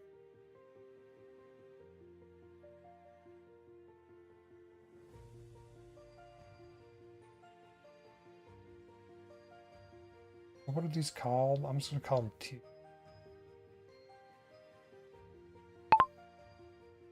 What is the income requirements for each of the tiers? Are there other specific requirements necessary?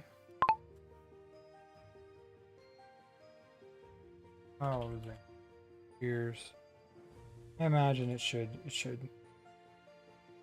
get it. Okay, while it does that, we're gonna look around. Let's find another cool looking spot in Vienna. So this is that the big church we were looking at? I think that is. What is this? That looks like a cool building.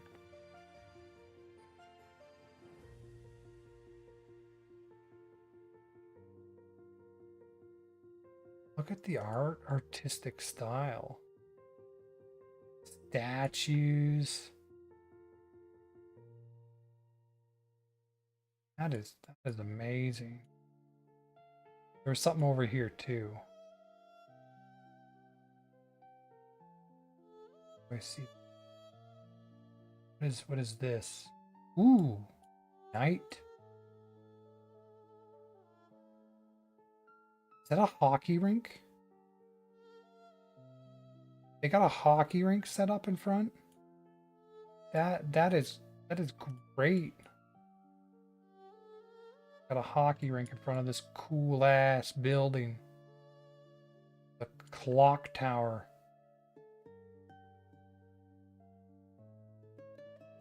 There was a way to see from the inside. Oh my goodness.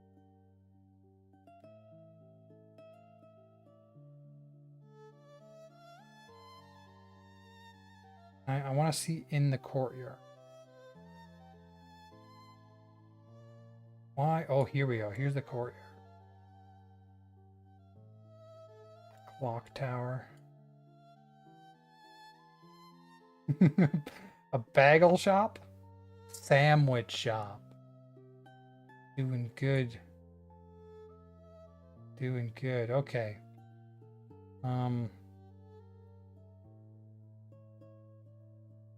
Little garden there. Gardens are usually built.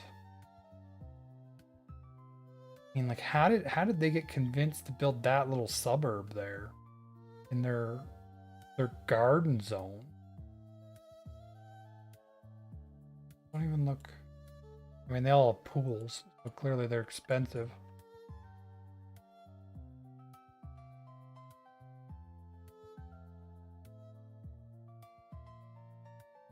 Where? Something else that's cool to look at. You got a big roundabout, but that just looks like a train station. Are there any other cool spots? Check out what shows up when we pull back. Old churches. Where are some other old churches?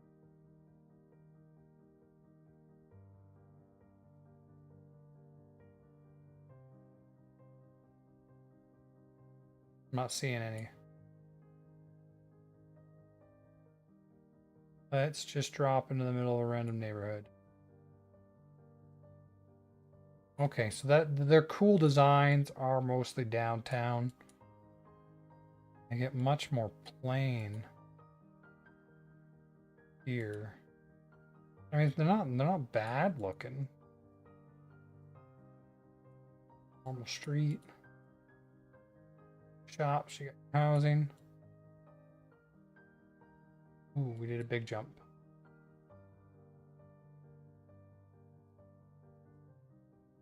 Trash collection.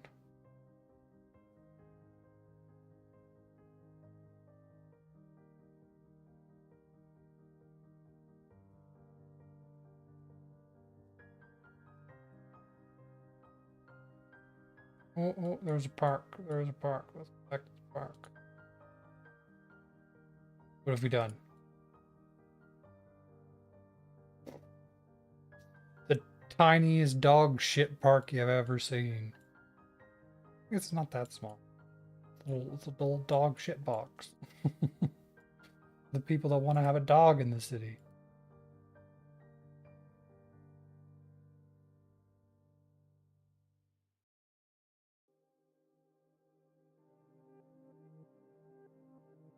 I mean, it's nice for sure. It's better with the sun out. Imagine that being your window. You never get any sun. Little step out there. Okay, what was I? Let's hear. Great. Here's a thorough, up-to-date breakdown of the income requirements for all the specific eligibility conditions for tier. The Weiner Tone ticket, the gateway to all subsidized housing. Before getting into tiers, it's important to know that all city allocated housing, both Borough and subsidized nonprofit housing, flows through a single entry point, the Wiener Wand ticket.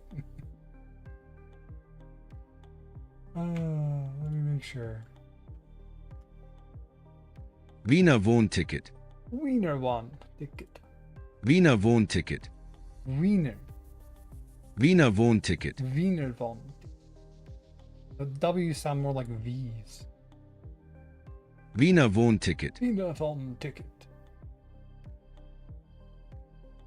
Administered by Wonbertan Win. You must qualify for this ticket first. Okay, universal basic requirements. Yep. Age 2 years. Austrian citizen or EU. Income below the defined threshold, which I guess we're going to get into. Clear family status, married. Okay. Important 2025 update as of May 1st, 2025. A 2-year residency require no longer demands that you lived at a single address. It now simply requires 2 consecutive years of primary residence in Vienna, regardless of how many addresses or moves you've had during that time. Income threshold. Okay, depending on how many people there are. One person, 61. I mean, like that's, this is euro, right? And euros 1.6 Canadian, I want to say. So you times this by 1.6. You're looking at under 100,000, but close to it, right? So that's a good income. That's, I guess that's middle class, right? Okay, tier 1, the municipal housing. Wiener Wohnen. Apartment size is capped by household size, no deposit. The justified housing need, fast track. Okay. So there's a threshold to enter the system. And then these limits are intentionally high. Roughly 75% of all Vienna residents earn below them. Sure, the middle class has access to. And so I guess you get to pick. The income thresholds are the same as above, so for the limited nonprofit housing, but the mechanism differs. Oh, for this one you have to have the Eat Metal, which is a large refundable deposit.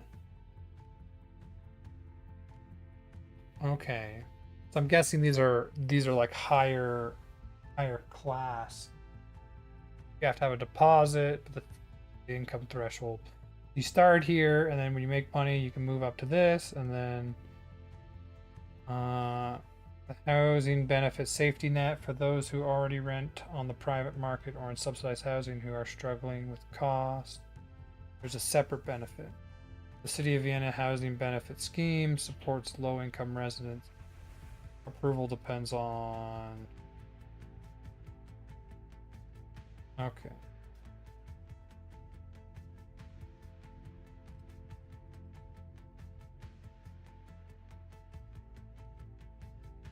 So they're pretty much the same.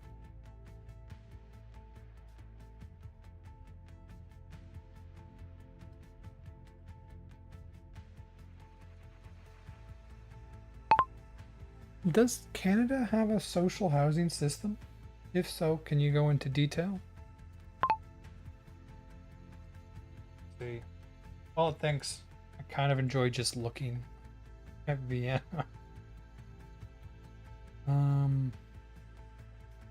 Where would the downtown be again?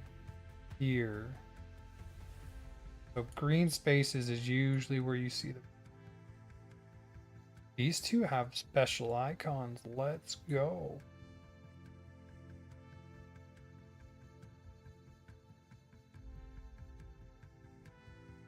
I don't think that's the front of the building.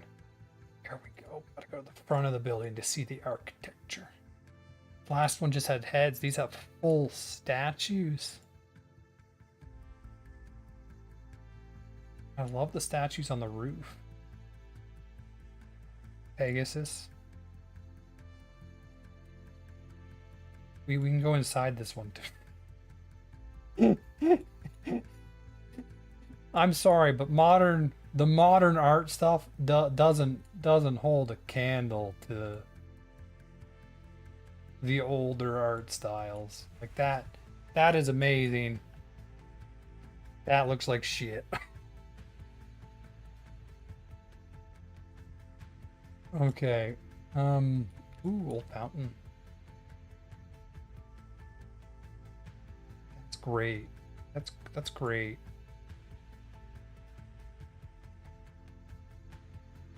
Where was I? I was looking at that one we can go in. I want to look at this one first.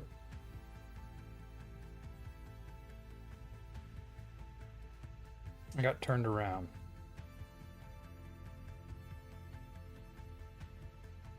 They really love their windows. Those are great. Is this the building I was looking at?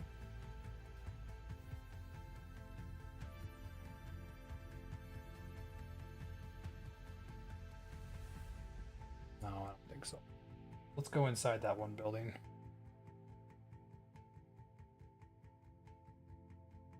Whoop. Was this like a parliament building or something? We got...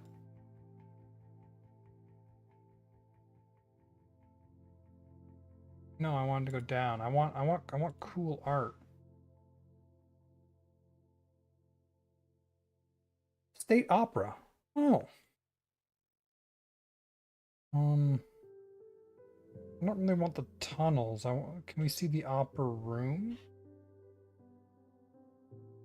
Oh.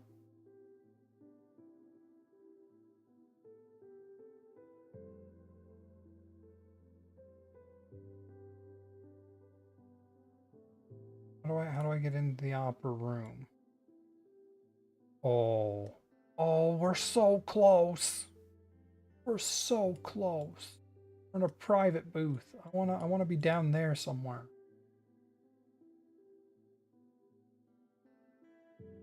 Look at how tall you can get there. We're just a tad closer. This one. Yes. They had an orchestra? No, there's no instruments. Maybe a debate or something. Anyway, let's look at the room.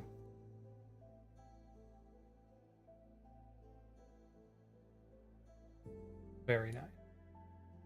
I like the outside of it more than the inside.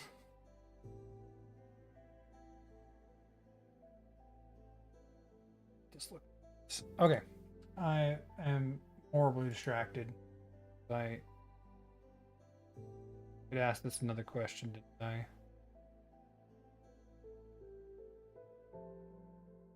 Oh, okay. Yes, Canada does have a social housing system, but it's very different. But it's a very different beast from Vienna's, and understand the gap between the two is almost as instructive as understanding Canada's system itself. Here's a thorough breakdown. The big picture: a fragmented, downloading system. Canada's social housing system is not centralized, unlike Vienna, where the city directly owns and manages housing. Canada operates through a three-tiered structure: federal government, provincial territories, municipal, and local housing. Each level has different responsibilities, and they don't always coordinate well. Critically, only about 3.5 to 4% of Canada's total housing stock is protected from market forces on social housing, compared to roughly 42% in Vienna. Canada now has one of the most privatized housing markets of the 38 OECD member countries. Well, that will create speculation.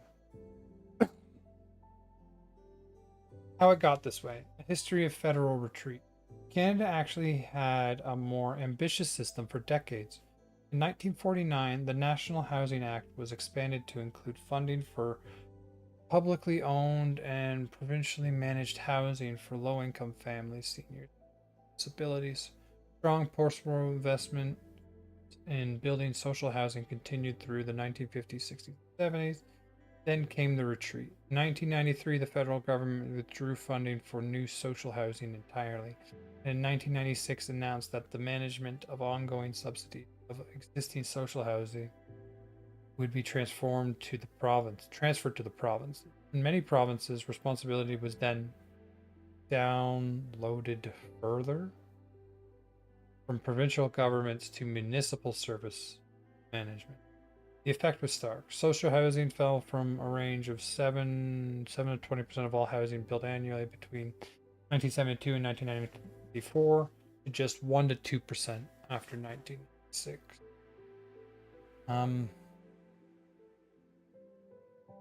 I mean, if this only affects 3 to 4% of people, do we even need to go through it? Let's just read the basic description.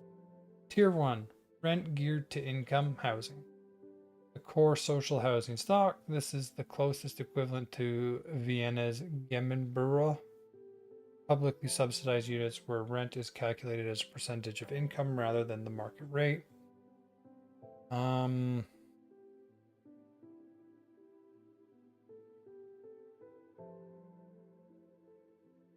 Eligibility Toronto. Everyone in the household must have a valid status in Canada. Income must not exceed the local household income limits established annually by province of Ontario. And the household assets must not exceed. It sounds like there could be a lot of people here.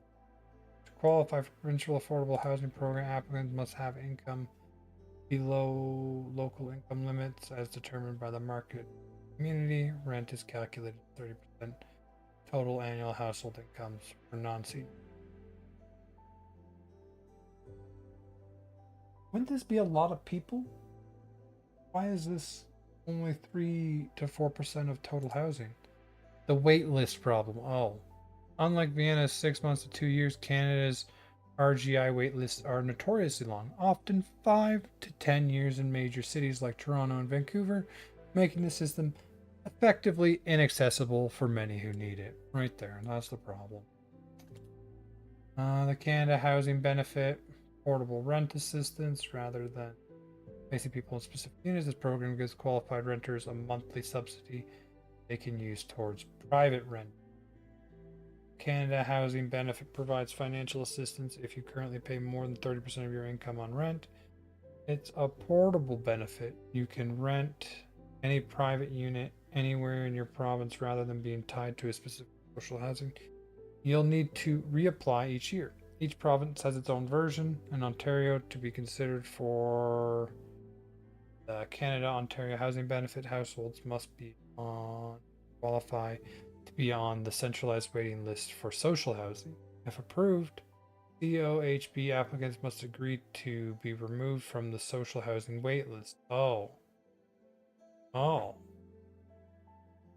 So if you get this, which is portable rent assist,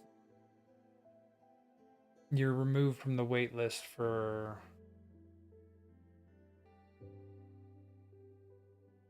the rent geared to income housing. And this just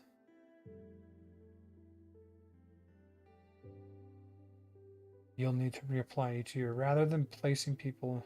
Program gives qualifying renters a monthly subsidy they can use towards any private rental.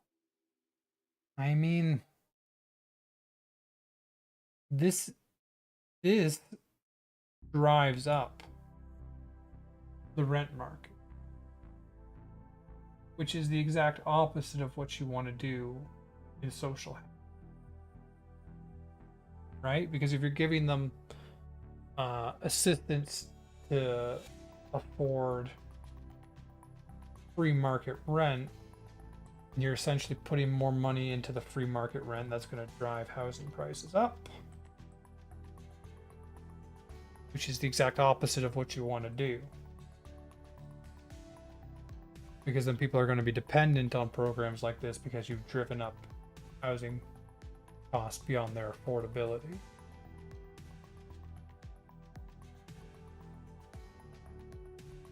As of September 2025, National Housing Strategy Program included the Apartment Construction Loan Program and Affordable Housing Fund, and the Co-op Housing Development Program have committed over $75 billion since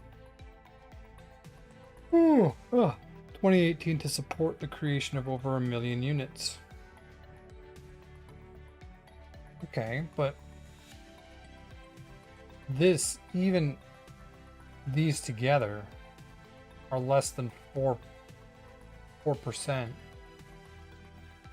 of Canada's housing stock. Right? Tier 3, non-profit cooperative housing. Canada has a significant but underfunded non-profit and co-op housing sector. These are privately managed but non-profit organizations that offer low below market rents. Federal government cooperative housing program built nearly 60,000 affordable homes for low and moderate income before it was canceled in the 1992 budget. What remains is an aging stock that receives limited new investment, though this is slowly changing. The Canada Community Housing Initiative now provides longer-term funding to projects, regenerates and expands social and community housing, including legacy social housing for urban and households.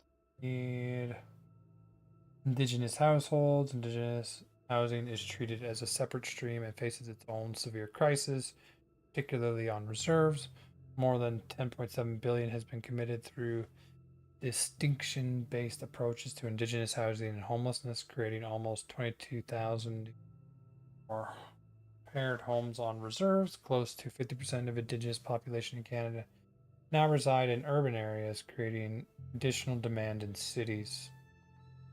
The newest initiative, Build Canada Homes. September 2025, the federal Liberal government launched Build Canada Homes, a new government housing agency focused on social housing, deploying $1 billion specifically to build transitional and supportive housing for people who are homeless or at risk of homelessness. Critics argue this falls well short of what's needed.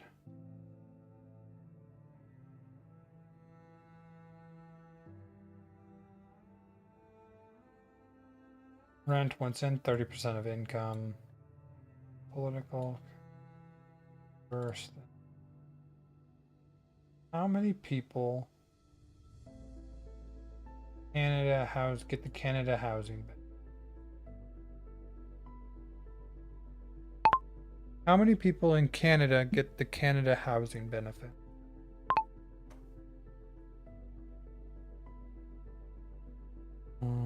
Okay. The honest assessment. Canada's social housing system exists and is expanding again after decades of neglect, but it remains severely undersupplied, fragmented across jurisdictions, and targeted too narrowly at the very poor, which, as the Vienna example shows, is part of why it lacks the political support and maintenance funding that a broader system would attract. The 1993 federal withdrawal created a 30-year hole that current programs are only beginning to address. The honest answer is that the total national recipient count is surprisingly hard to pin down, and that itself revealing about how Canada's system works. Here's what the data shows. Bottom line, let's just go down here. The best estimate is that somewhere in the range of 200 to 300,000 households are currently receiving some form of Canada housing benefit nationally. So 41 million, 200 to 300 households. Nothing. Is that like what? 1%? Ish. I guess if you put the 1% here with the 2%, I get this one. That gets you close to your 3 to 4, so this means 3 to 4% in Canada receive some kind of housing, compared to 42% in Vienna. Didn't they say 60% of the people lived in some kind of social housing? Maybe this is a limited definition as well. Anyway, so somewhere in the range of 200 to 300 households are currently receiving some form of Canada housing benefit nationally, with the government aiming to reach 300 to 430,000 by 2027-2028. Given that Canada has roughly 16 million private households, even the upper target represents only about 2.7% of all households. Very small slice. In a stark contrast to Vienna, where over 60% of residents are in some form of subsidized. That's a wild difference.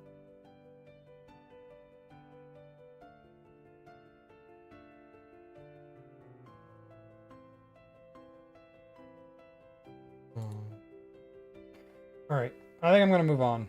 That was Vienna's housing system. The place looks amazing, and 60% of people get to live in some kind of socialized housing. They get some kind of housing assistance. And the place looks like this.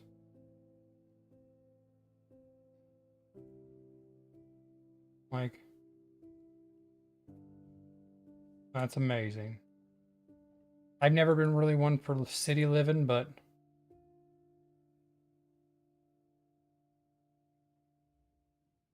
nice looking city. All right, let's move on. So we covered.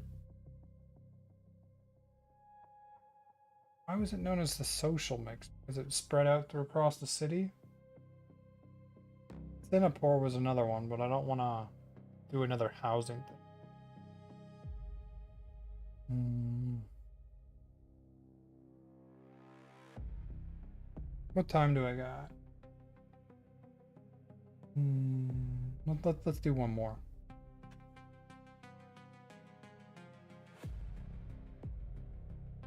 I imagine there'll be different scandals to look at.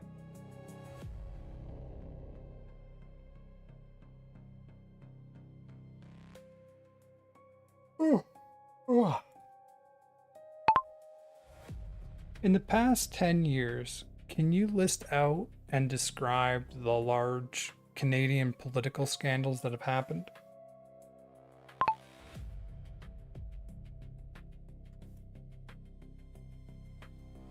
Here we go. Move this down. Can't see. Perfect. Okay. Yeah, our inflation rate ticking up again is not good. Is this? What is this? I like the looks of this building.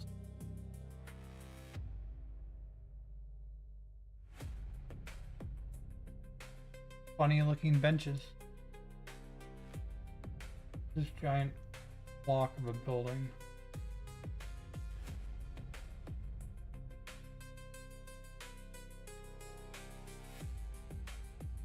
What is this weird block building? What is it? Why is it? Can I go inside? Oh, it's under construction. Is it? That looks like a more permanent. That looks more permanent. Go up. Maybe there's a front to it. Museum. Oh, so they're trying to be artistic. I don't like that. The rest of it looks better. No, look. Oh, I can't go that far.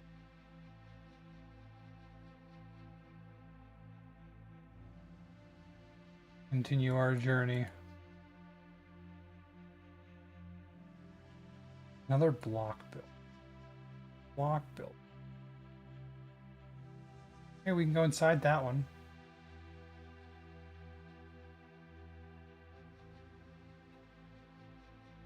Flamingo.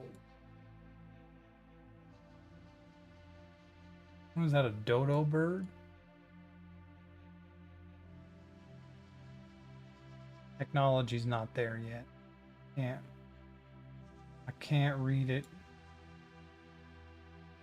And also, it's not in the right language. Which does affect my ability to read. Penguin. Theo. Oh, come on.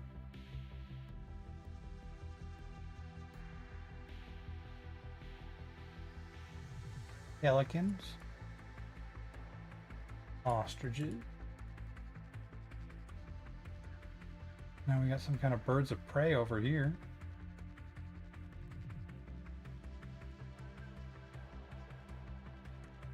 Oh, not where I wanted to go. Okay. Very good. A whole walk through their whole museum. Great.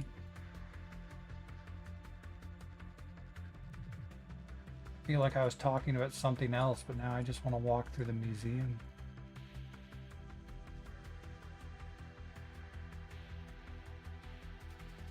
What do we got down here?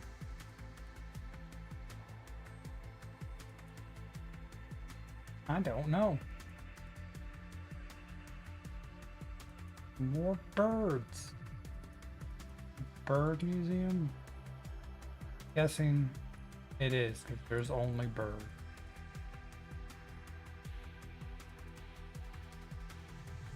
They got other animals, or are we just facing birds? Elephants. Oh, we got other animals. I mean, like, this is the way to do a zoo right here.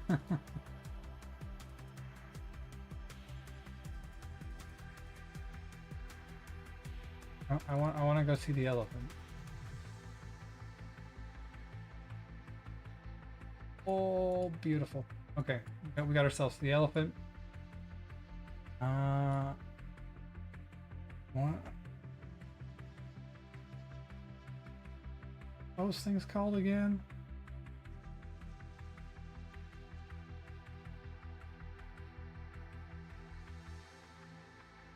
Giraffes. Those.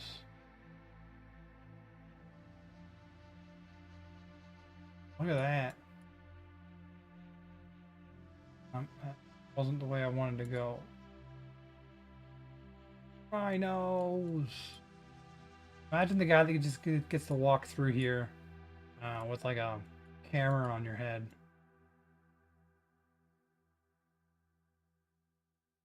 Look at pictures with. We're up on the second floor. Okay, this is starting to hurt my brain. I'm gonna move on.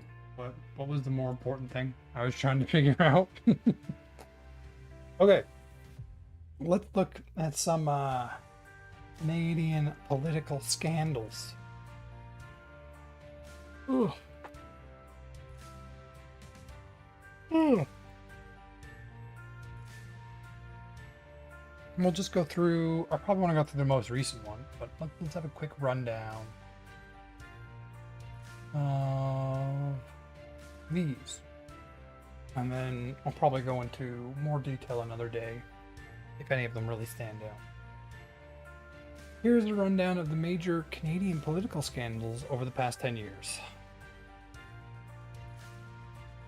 The Aga Khan vacation scandal. Ooh. Prime Minister Trudeau and his family visited the Aga Khan's private Bahamas island. You know we got a little maps. No, Aga Khan, Bahamas.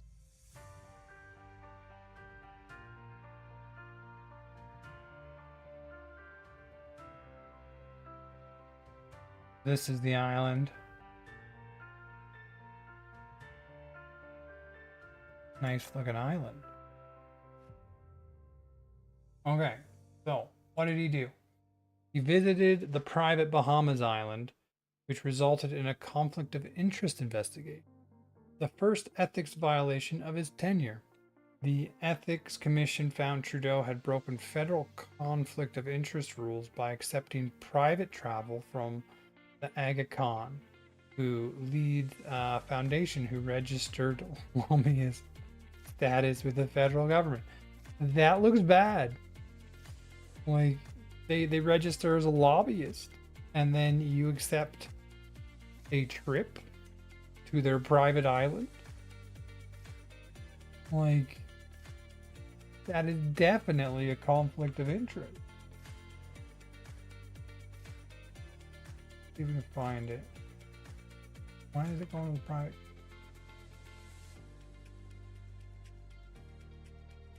Like,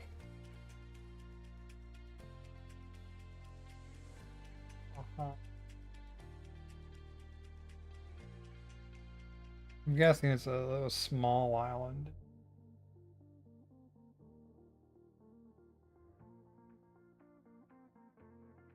Like, it's crazy when you think about it because my mom has worked for the federal government before, and like she was processing claims, and if she even sees a name of someone she knows on a claim, she has to recuse herself and send it to someone else because she knows the person whose claim it is.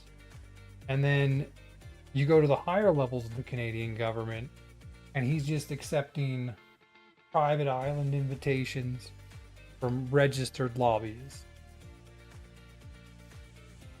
Like, that's insane. Something tells me I'm going to want to look into all of these. I'm already approaching the end of my time. The SNC Laval affair. Ooh, beginning in February 2019, Trudeau faced arguably the biggest political crisis of his premiership as allegations surfaced that members of his staff had improperly pressed Jody Wilson-Raybould, who was Attorney General and Justice Minister, to grant a deferred prosecution agreement to the Quebec engineering giant SNC Laval, which was facing serious criminal fraud charges. So they're pushing to get these charges dropped. The scandal led to Finance Minister Bill Morrell's resignation, a no confidence loss for the Liberals' Quebec caucus, and electoral damage, though Trudeau retained power in 2019. Probably would have been better if he didn't, but SNC Laval later pleaded guilty to fraud in unrelated cases. I mean, like, they got him. Pleaded guilty to fraud. Even if not through this specific case, but like, so there was a private engineering giant, and he was trying to force the Attorney General to drop a case on them. It looks like he succeeded because they pleaded guilty in unrelated cases. I mean, like, the thing is, where there's smoke, there's usually fire. And if there's a specific case where there's fraud and they're trying to drop, you can almost guarantee there's another case where there's fraud. And if you can't get them with the one case, you get them with the other one.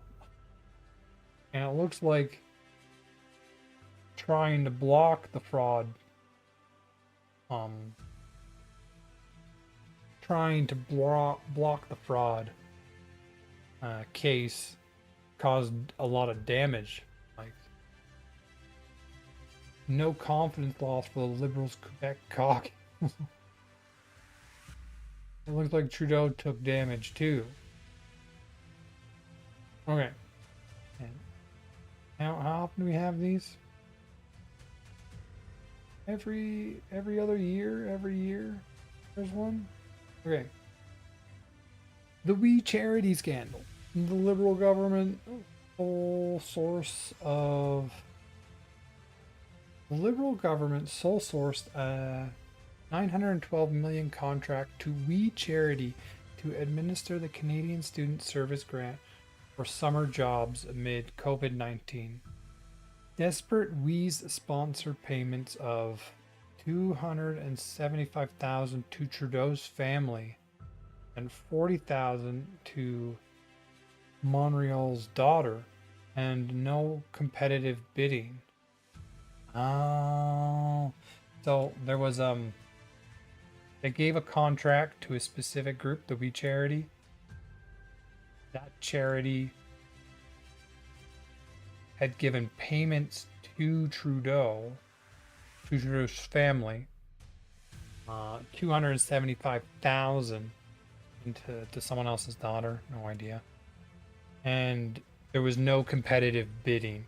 There was no bidding.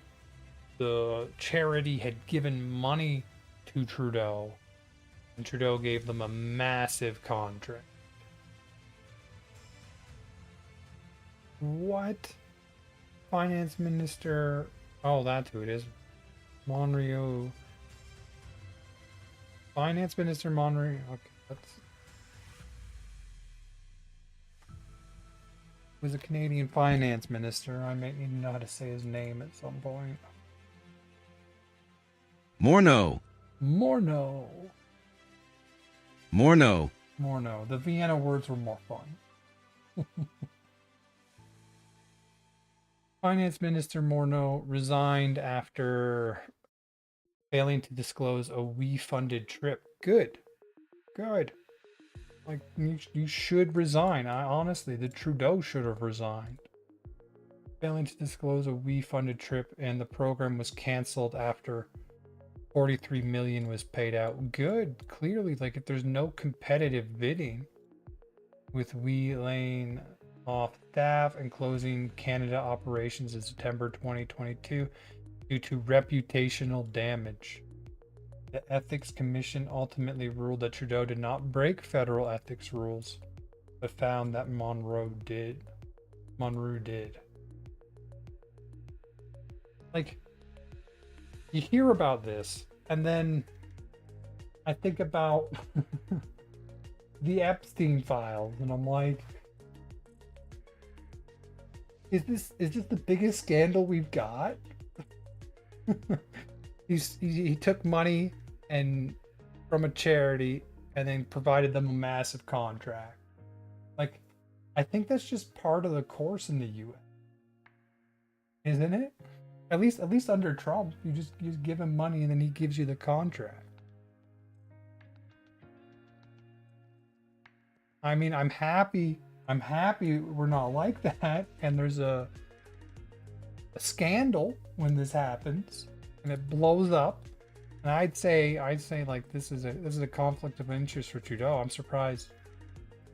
I do remember hearing about this one. I'm surprised he survived this one. There was also one where he like gave a contract to like his mother's company. I wonder if we're going to see that one. Chinese election interference. Intelligence report leaked from CSIS indicates that Canadian intelligence community had been concerned about Chinese election interference for decades. The document suggests the Chinese government had not only been spreading disinformation, but had also been operating a clandestine network to infiltrate the 2019-2021 federal elections.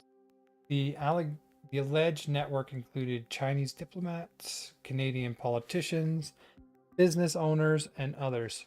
Trudeau and top security officials acknowledged that China interfered in the election, but maintained that the results were not affected. A formal public inquiry was subsequently launched. Like, countries are going to try to interfere in your election. It's just going to happen. You need a system set up to alleviate this, or to identify this and ensure it doesn't have a large effect. What was it? There was a country in Eastern Europe, and it was a democracy, and they canceled the vote of their democracy because of Russian interference in there. And that just sounds to me like you haven't set your democracy up properly if interference from another country earns your election. In the end, the vote of the people is what matters, and if people decide on something, whether they're being influenced or not, it's what the people have decided on. You have to have systems in place to ensure, like, how do you say this? Like, they don't infiltrate your government, but if they're trying to affect the people, then you just have to tell the people and give them proper information. But that's all you can really do. I don't know, the whole canceling of that election in my opinion, is very undemocratic. And I think we saw, who was it? Someone from the U.S. Vance, their vice president, go into a whole and put it into one of his speeches. Okay, but like this stuff happens. Set up a system so it doesn't affect the people, and they can still get proper information, and you're fine. Okay. Hunka scandal.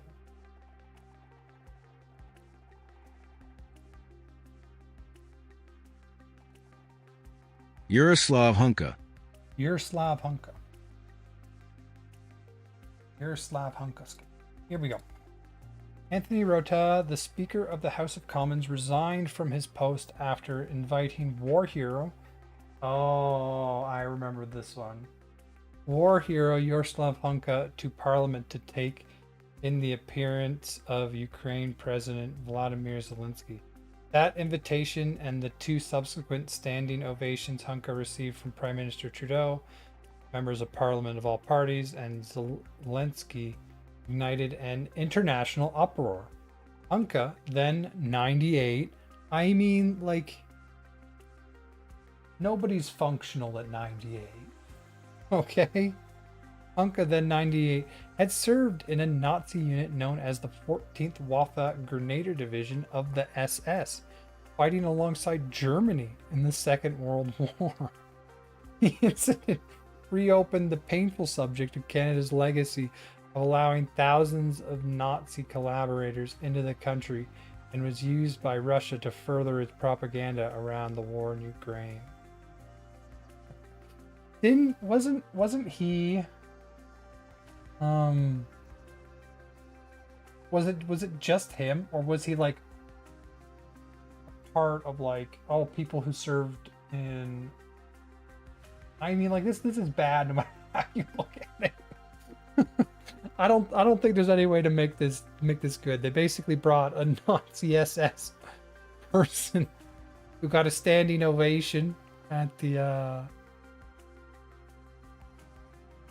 standing ovation from Prime Minister Trudeau, the members of Parliament, and Zelensky, and nobody knew he was a member of the 14th Waffen Grenadier Division of the SS, fighting alongside Germany in the Second World War.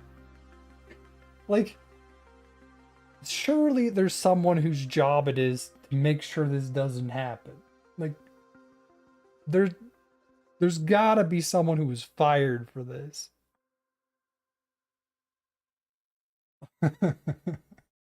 I get it, that's so dumb. It's such a dumb thing to do. What a self-brought on scandal. Oh, right here. The Yaroslav Hunka scandal. Okay. The ArriveCan app scandal. ArriveCan, what was that one about?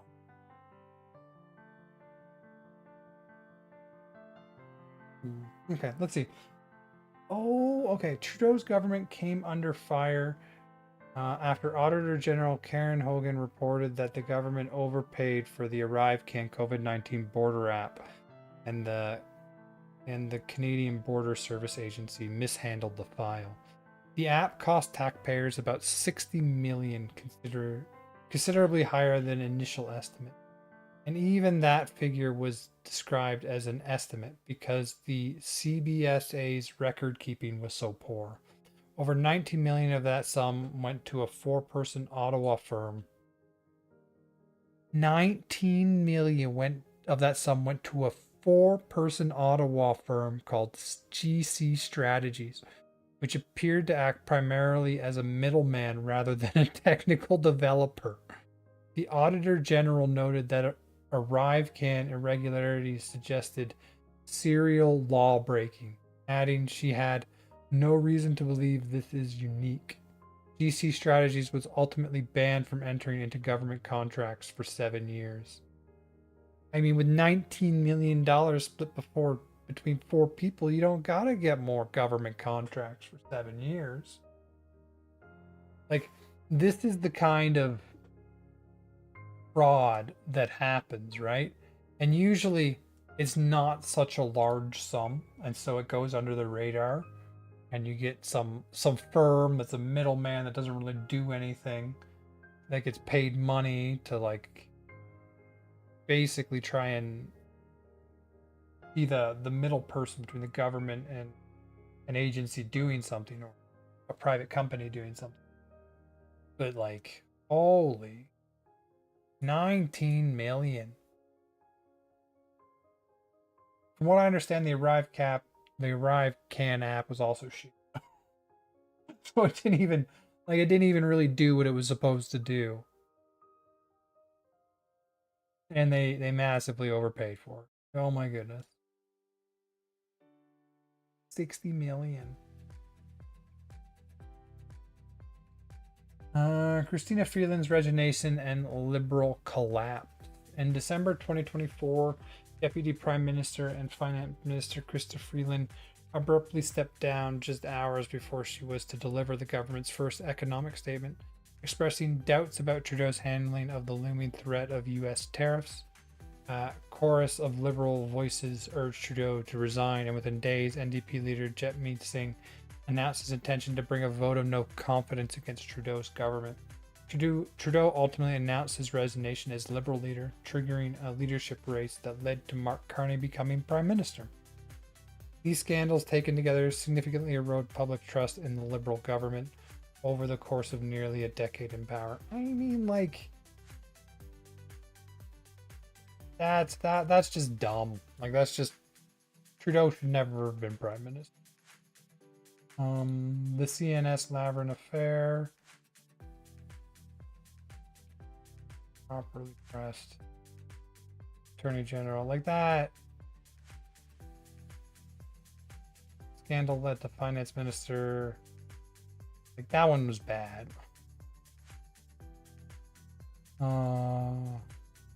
The engineering company that got special treatment.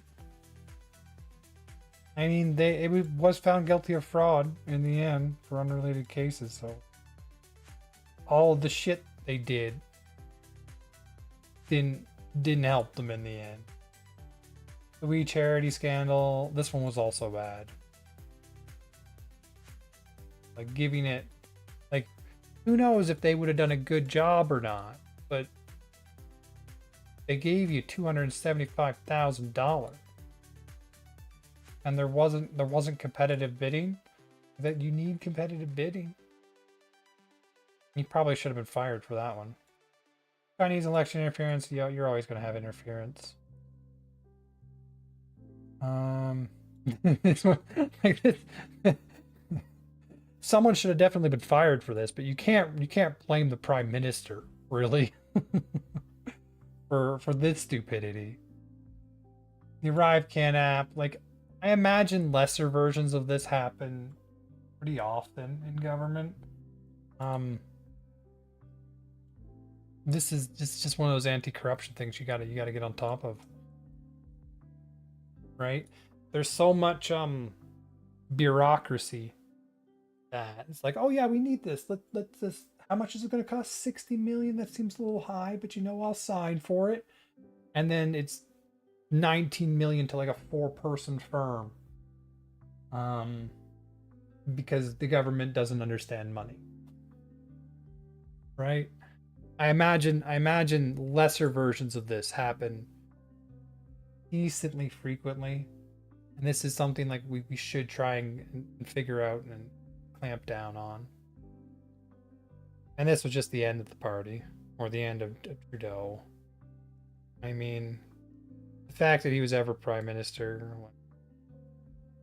I have not liked the Liberals for a while. Let me say that. Mark Carney, I think, is doing much better than Trudeau. Trudeau drove that party into it's so much damage. Anyways, I'm not going to go into the details of any of these. I I do want to look at a couple of them in more detail later on, probably. I'll leave it here because I'll come back to that. But I'm gonna call it here for the night. I'm at 3.5 hours. Yeah. I ended up spending way too long just looking through Vienna. I mean, a beautiful place.